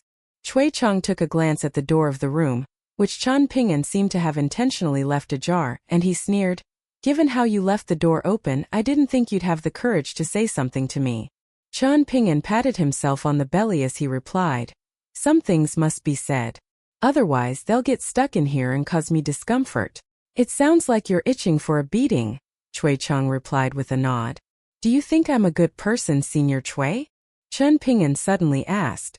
I do, Cui Cheng replied with a nod. Do you feel like I resemble a virtuous sage? Chen Ping'an asked. I do, Cui Cheng repeated. Chen Ping'an cast his gaze out of the room as he smiled and mused. In that case, it seems like there really are too many smart people in this world. Cui Cheng burst into hearty laughter upon hearing this, as if he had been waiting for Chen Ping'an to say this. The theory of context was imparted to me by the old abbot, the observing Tao Temple. I also meticulously studied the Buddhist teaching of Hedavidya, and the fundamental teachings of the main branches of Confucianism. Of course, in order to try and free myself from my predicament, I also considered Imperial Preceptor Cui Chan's theory of practical ability. I dare say that I've derived some insights from my studies, but I can only say that I've only grasped the rudimentary basics of these theories and teachings. However, during this period of time, a very strange thought arose in my mind. Chen Ping'an paused here momentarily, then pulled a bamboo slip out of his minimization treasure at random before placing it onto the ground. He then extended a finger and gently swiped it down the middle of the bamboo slip as he continued. If the entire world is a singularity, then we can set aside the notion of whether the world is good or evil to look at the good and evil of the living beings residing in the world. Acts of good and evil will each converge before engaging in tug-of-war against one another, and if one side completely defeats the other someday, then the entire world will undergo sweeping changes. Good and evil rules and laws, values and morality. Everything will change, just like when the divine Tao met its demise and the heavenly court collapsed, leading to the destruction of countless deities. It was only thanks to the rise of the 3 teachings and 100 schools of thought that the world regained stability. However, once a cultivator attains immortality, they will have severed themselves from mortality, and they would no longer be human. They will have transcended beyond this world, and in that case, what impact would such changes in the world have on them? Cui Cheng pointed at the slender bamboo slip in front of Chen Ping'an, then asked, Why ask others when the answer is already there?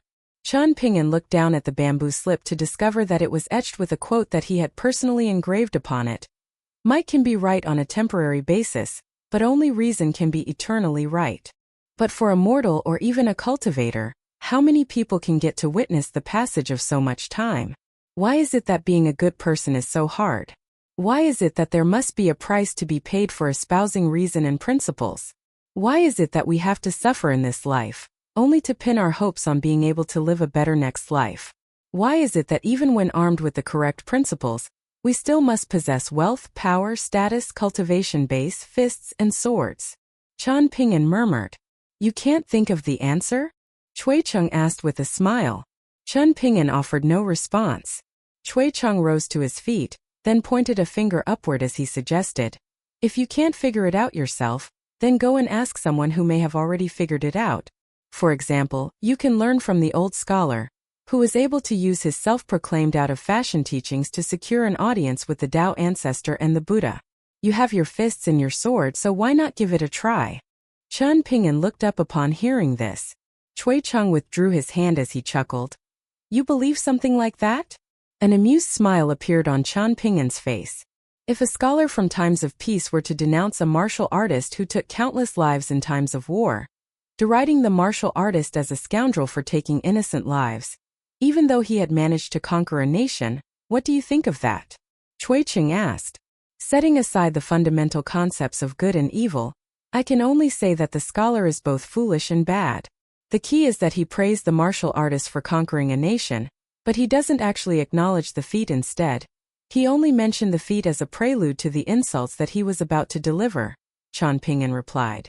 Cui Cheng pointed outside the room as he said, based on that answer, a certain someone who's come to Downtrodden Mountain and is on the fence about whether he wants to see you will most likely wish to meet you now. Having said that, as for whether you want to see him and how you wish to speak to him, that's up to you. Make sure to close the door behind you as you leave. Chen Ping'an turned to discover an elderly scholar in a Confucian robe outside. Chen Ping'an stood up and left the room, gently closing the door behind him. The elderly man was standing at the railing, peering toward the south. It was none other than the embroidered tiger of the Great Li Empire, and Chen Ping'an approached him to stand by his side. Cui Cheng made his way downstairs, followed by Chen Ping'an, and the two of them scaled the mountain to the mountain god temple on the summit. Mountain god Song had already departed to grant them privacy. After leaving the bamboo building, the two of them continued to walk along side by side. The first thing that Cui Cheng said was something that seemed completely irrelevant. I told Weibo not to alert you to my visit, so don't blame him for his failure to inform you. fr/UB novel O. Of course, Chen Ping'an replied. How do you feel about your journey to Bamboo Scroll Lake? Cui Cheng asked. If I were only engaging in pleasantries, then I would say it wasn't too bad. I did suffer immensely, but it was not without reward. In fact, perhaps I even have to thank you for putting me through that ordeal. If I were to do away with pleasantries and reveal what I'm truly thinking, then I would tell you that I will remember this, and I will make you pay in the future, Chen Ping'an replied. Cui Cheng was entirely unconcerned to hear this, and he said, the circling Ascension continent is beginning to experience a period of immense turmoil. On the contrary, in the wake of the premature unveiling of those great demons' plans, things are beginning to stabilize on the Parasol Leaf continent. As for the Southern World continent, I'm sure order will prevail there, given Chan Chunan's presence.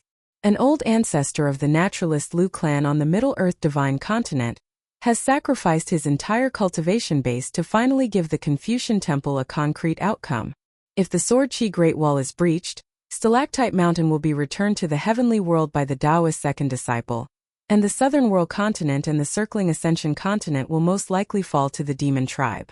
If that were to happen, then the demon tribe would seize the fortune of two continents, and that would be followed by a brief period of stability, following which an attack would be launched against the Middle-earth Divine continent. Countless lives will be lost, and the entire continent will be ravaged by the flames of war. Countless Confucian sages and noble scholars will lose their lives, and the 100 schools of thought will also be dealt severe blows. Thankfully, a scholar who isn't aligned with any of the scholarly lineages of Confucianism will use his sword to slice open the walls of a certain secret area on an island outside the lone hanging sea. That secret area will be able to harbor a huge number of refugees, and the disciples of the Confucian academies of those three continents have already begun making preparations for a future mass evacuation. Cui Cheng paused here momentarily, then continued. That's only part of the truth. There are extremely complex plots involved that concern the demon tribe, countless powers within the majestic world, as well as the three teachings and 100 schools of thought, and it's all one huge, chaotic mess. Chen Ping'an remained expressionless as he reflexively reached for his sword-nurturing gourd to take a sip of wine, but he quickly stopped. The silver lining to all of this is that we all still have time, Cui Cheng said. I'm assuming Cui Dongshan didn't tell you about this in his letter, right? He most likely wanted until you return from the northern complete reed continent first. That way you won't be distracted in your training, and on top of that he would be able to come and show off to you. I can even roughly guess what he would say to you then. It would be something like, rest assured, teacher, as long as I am here, the Eastern Treasured Vile Continent will prevail. Cui Dongshan will feel like that's a very reassuring state of affairs for him. Right now, Cui Dongshan is willing to do things out of his own initiative, and that's far better than me having to hatch plots to goad him into doing things, so I also have to thank you as well. Chen Ping'an remained silent. Cui Chan took a glance at the jade hairpin in Chen Ping'an's hair, then said, "Sometimes I don't know how to assess you, Chen Ping'an. When you're smart and cautious, you are as shrewd and alert as anyone. But at other times, you can be as dense as a brick and completely blind to everyone and everything around you. Why did Zhu Lian bring up the sound of the partridge calls in the mountains to you? If you were as composed and settled as you normally were, why would you be afraid of bidding farewell to a friend? Also, you were attacked by the bonded sword-devouring arc of an Ascension-tier cultivator in Old Dragon City. Have you considered the implications of that? Even the minimization treasure jade tablet that she gifted you was destroyed.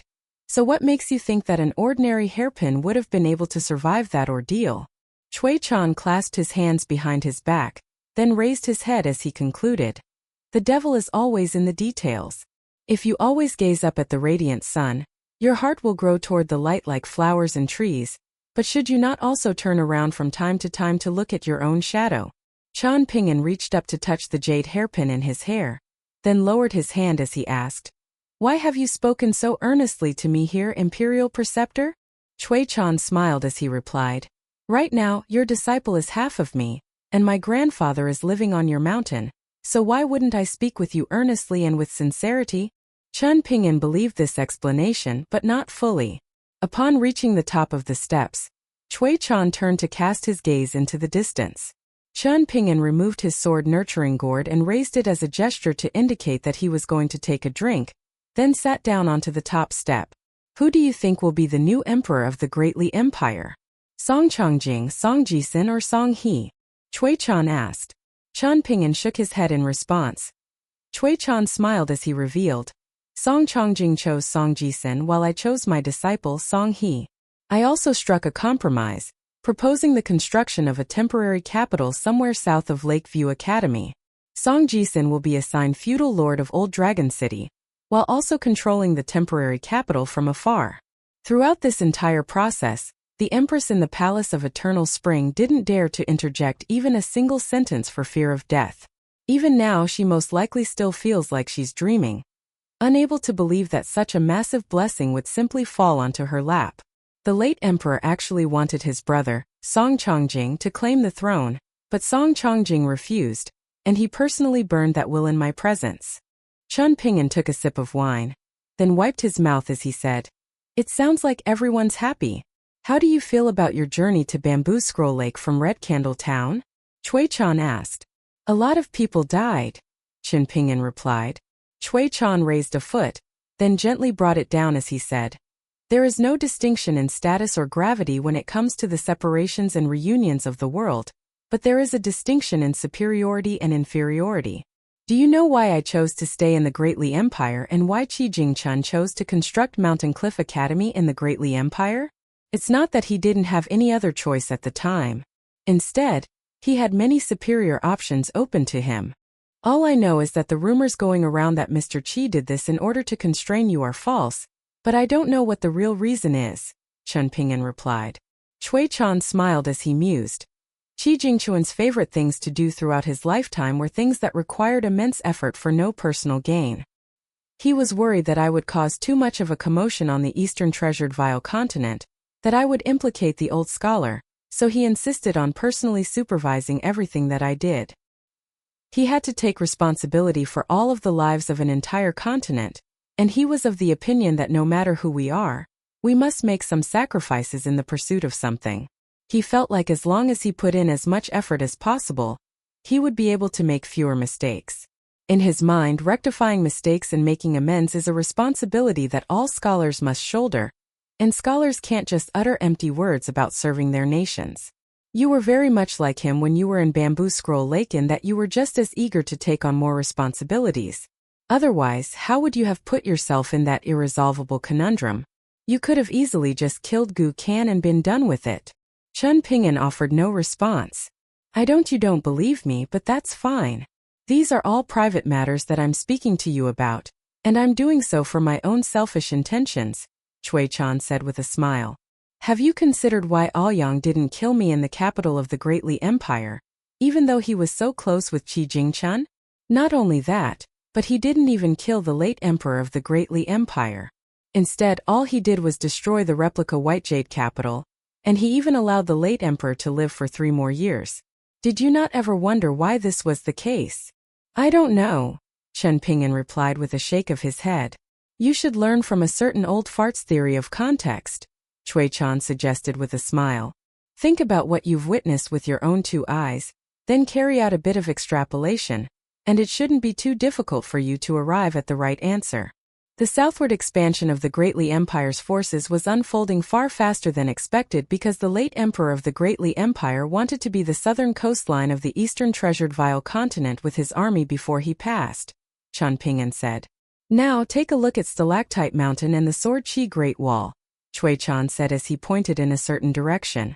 Chen Ping'an's brows furrowed slightly as he said, the battle that decided the fate of the Sword Qi Great Wall was ultimately salvaged by Aoyang.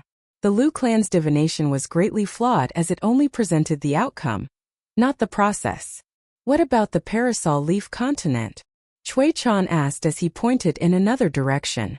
It appears that the continent had been blessed by fortune, allowing them to avoid a calamity with the premature revelation of the demon tribe's plans. If the demon tribe really is able to bypass the Sword Qi Great Wall, then the Parasol Leaf continent would no longer be suitable as their first target. As a result, the crisis is more so leaning toward the Southern World continent and the circling Ascension continent, with the latter in particularly severe peril, Chen Ping'an said. What about the size of our eastern treasured Vile continent? Chan asked as he pointed at the ground. Chen Ping'an took a sip of wine then replied, it's the smallest of the majestic world's 9 continents. Does the size of a continent impact the fortune of a continent? Chan asked. Chen Ping'an shook his head in response. Chan's finger, which was pointed down at the ground, began to move southward as he asked, you are about to travel to the northern complete reed continent. Are the eastern treasured Vile and Parasol Leaf continents far apart? The 2 continents are extremely close relative to the distances between other continents, Chen Ping'an replied as he tightened his grip around his sword-nurturing gourd. Chan raised his hand, then pointed a finger behind himself as he asked, you personally witnessed the army of northern complete reed continent swordsmen flying to the Sword Qi Great Wall to provide reinforcements, did you not? Sweat was beginning to bead up on Chen Ping'an's forehead as he nodded stiffly in response. Chan smiled as he remarked, no wonder you were unable to get a clear grasp on the state of the world earlier. Now that an incision point has appeared, let me ask you this.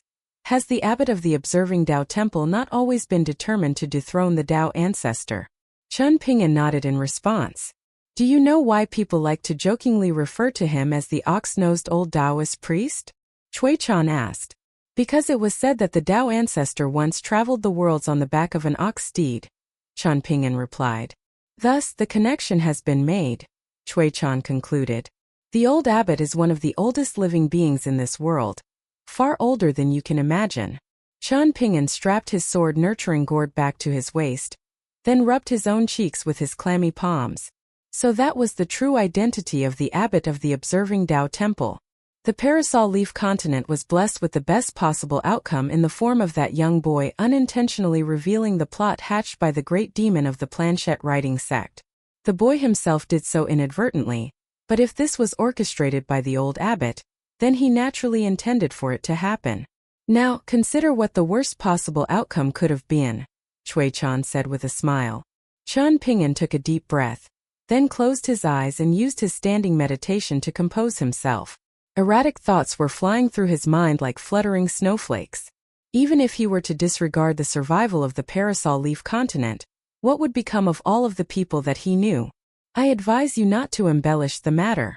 It's up to you whether you believe me or not, but some people who may not have been destined to die could have their fates altered to one of certain death by you. As I said earlier, thankfully we still have time. Chan clearly didn't care much about what Chen Ping'an was going to do, and he said in an indifferent manner, I once also traveled the world, and outside of my theory of practical ability, which is frowned upon by the old scholar, one of my fundamental theories is that of subtlety. Hence, even before I set foot on the Eastern Treasured Vile continent, I was already firmly confident in two things, the first of which is that the Sword Chi Great Wall will inevitably be breached by the demon tribe, and the second is that once the demon tribe invades the majestic world, they will be sure to attack the Parasol Leaf continent. If even the Parasol Leaf continent is conquered, what will the tiny Eastern Treasured Vile continent be able to do? Half of the top-tier swordsmen of the Northern Complete Reed continent have already been diverted away, so what resistance will it be able to put up?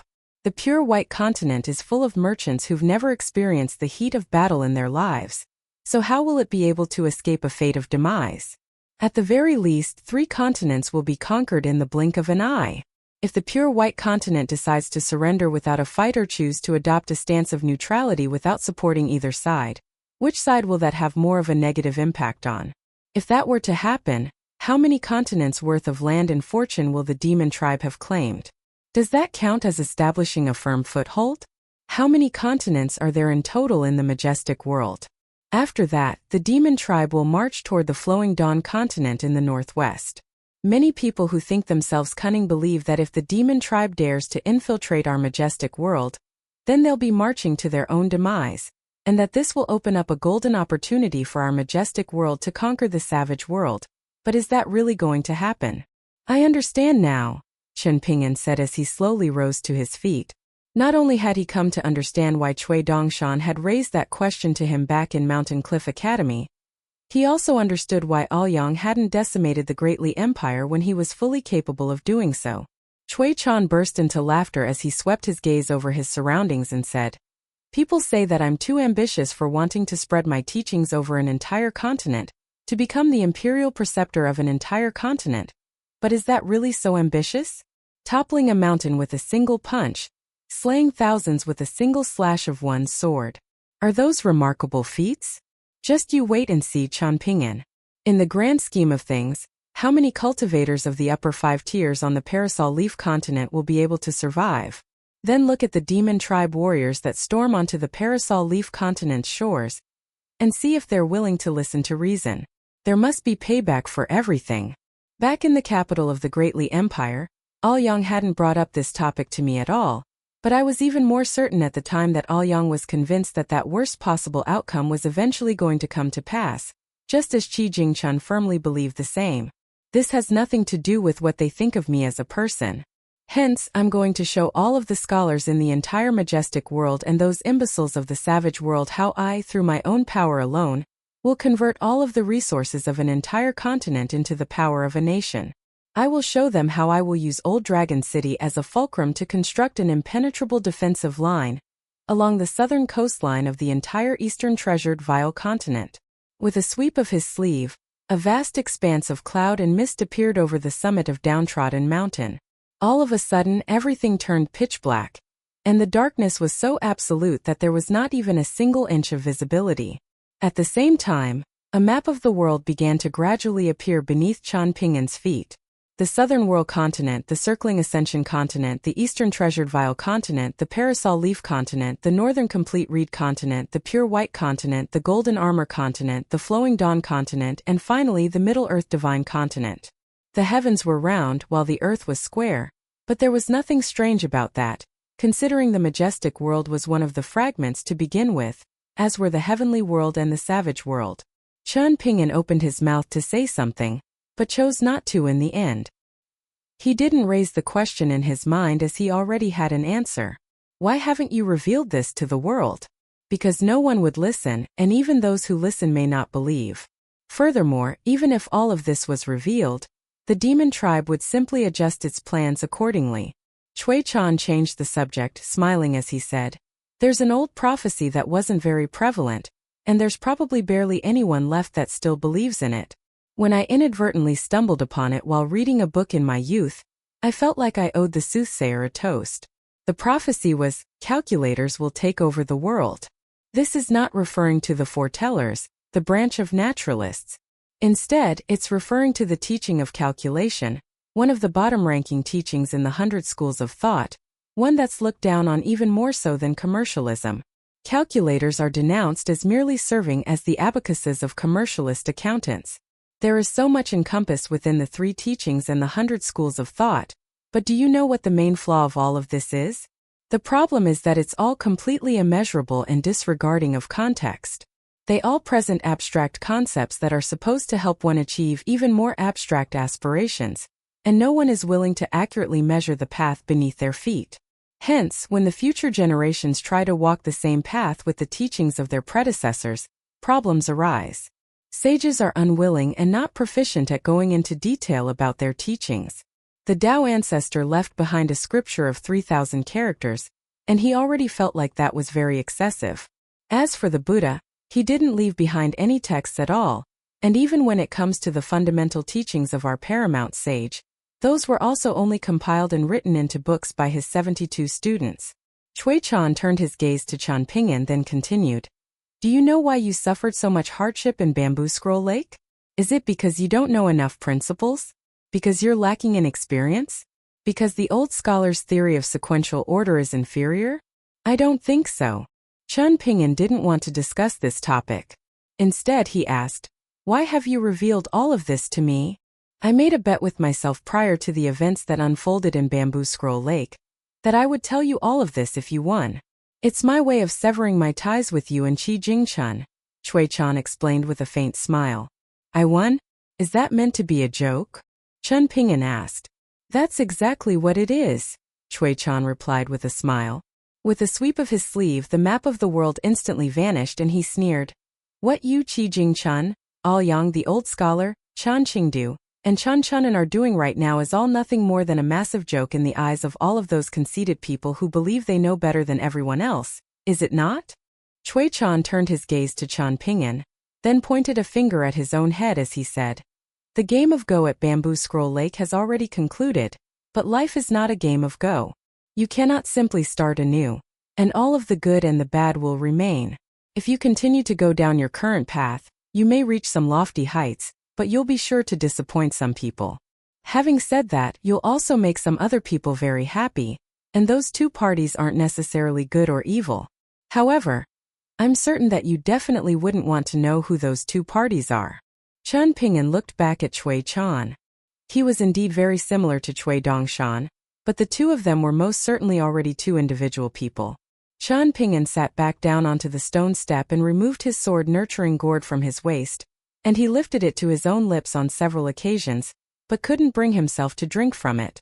In your mind, the scholar that is Qi Jingchun and the swordsman that is Aoyang are like the sun and moon in the sky, illuminating the path ahead for you, even in the darkness of the night. Now that I've told you all of this, you know what fate has befallen Qi Jingchun, and you also know what situation Aoyang is now in. Hence the question now falls upon you. Have you really made up your mind on what path you're going to take from here? Chui Chan asked. Chan Ping'an remained silent. Chui Chan departed. He wasn't interested in hearing the answer anyway. Chan Ping'an lay down with his sword nurturing gourd by his side and closed his eyes. He suddenly thought of the words that had been written on the wall of that restaurant on Downtrodden Mountain. Those words had been written by Aoyang for Qi Jingchun. Little Qi, there's nothing good about the cultivation world. Only the wine is somewhat decent. All of a sudden, Chan Ping'an's eyes sprang open as he rose to his feet and recited those words in his mind. A long golden line shot out of the bamboo building on Downtrodden Mountain, reaching all the way up to the mountain summit before falling into Chan Ping'an's grasp. With the tip of the sword pointed downward, he gently picked up his sword nurturing gourd, then extended the sword forward as he smiled and declared to himself, as long as I have wine, that will suffice. Chan Ping'an came down the mountain with his sword while taking frequent sips of wine from his gourd, completely letting himself go, and before long, he was truly drunk. He stumbled past Julian's residence, and he just so happened to spot Sun Yuanji, who was practicing her fist techniques under the moonlight.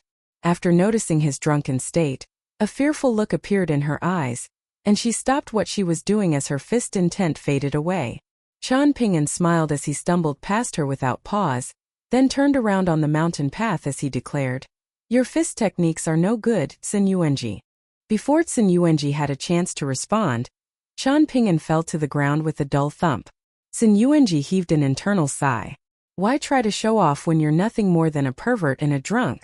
Chuan Ping'an hurriedly picked up Sword Immortal and his sword-nurturing gourd as he walked away at a far quicker pace, and Sun Yuanji was immediately convinced that he had only been feigning his inebriation upon seeing this. Sun Yuanji took a glance at Julien's residence, and she was struck by a sense of indignation on Julien's behalf.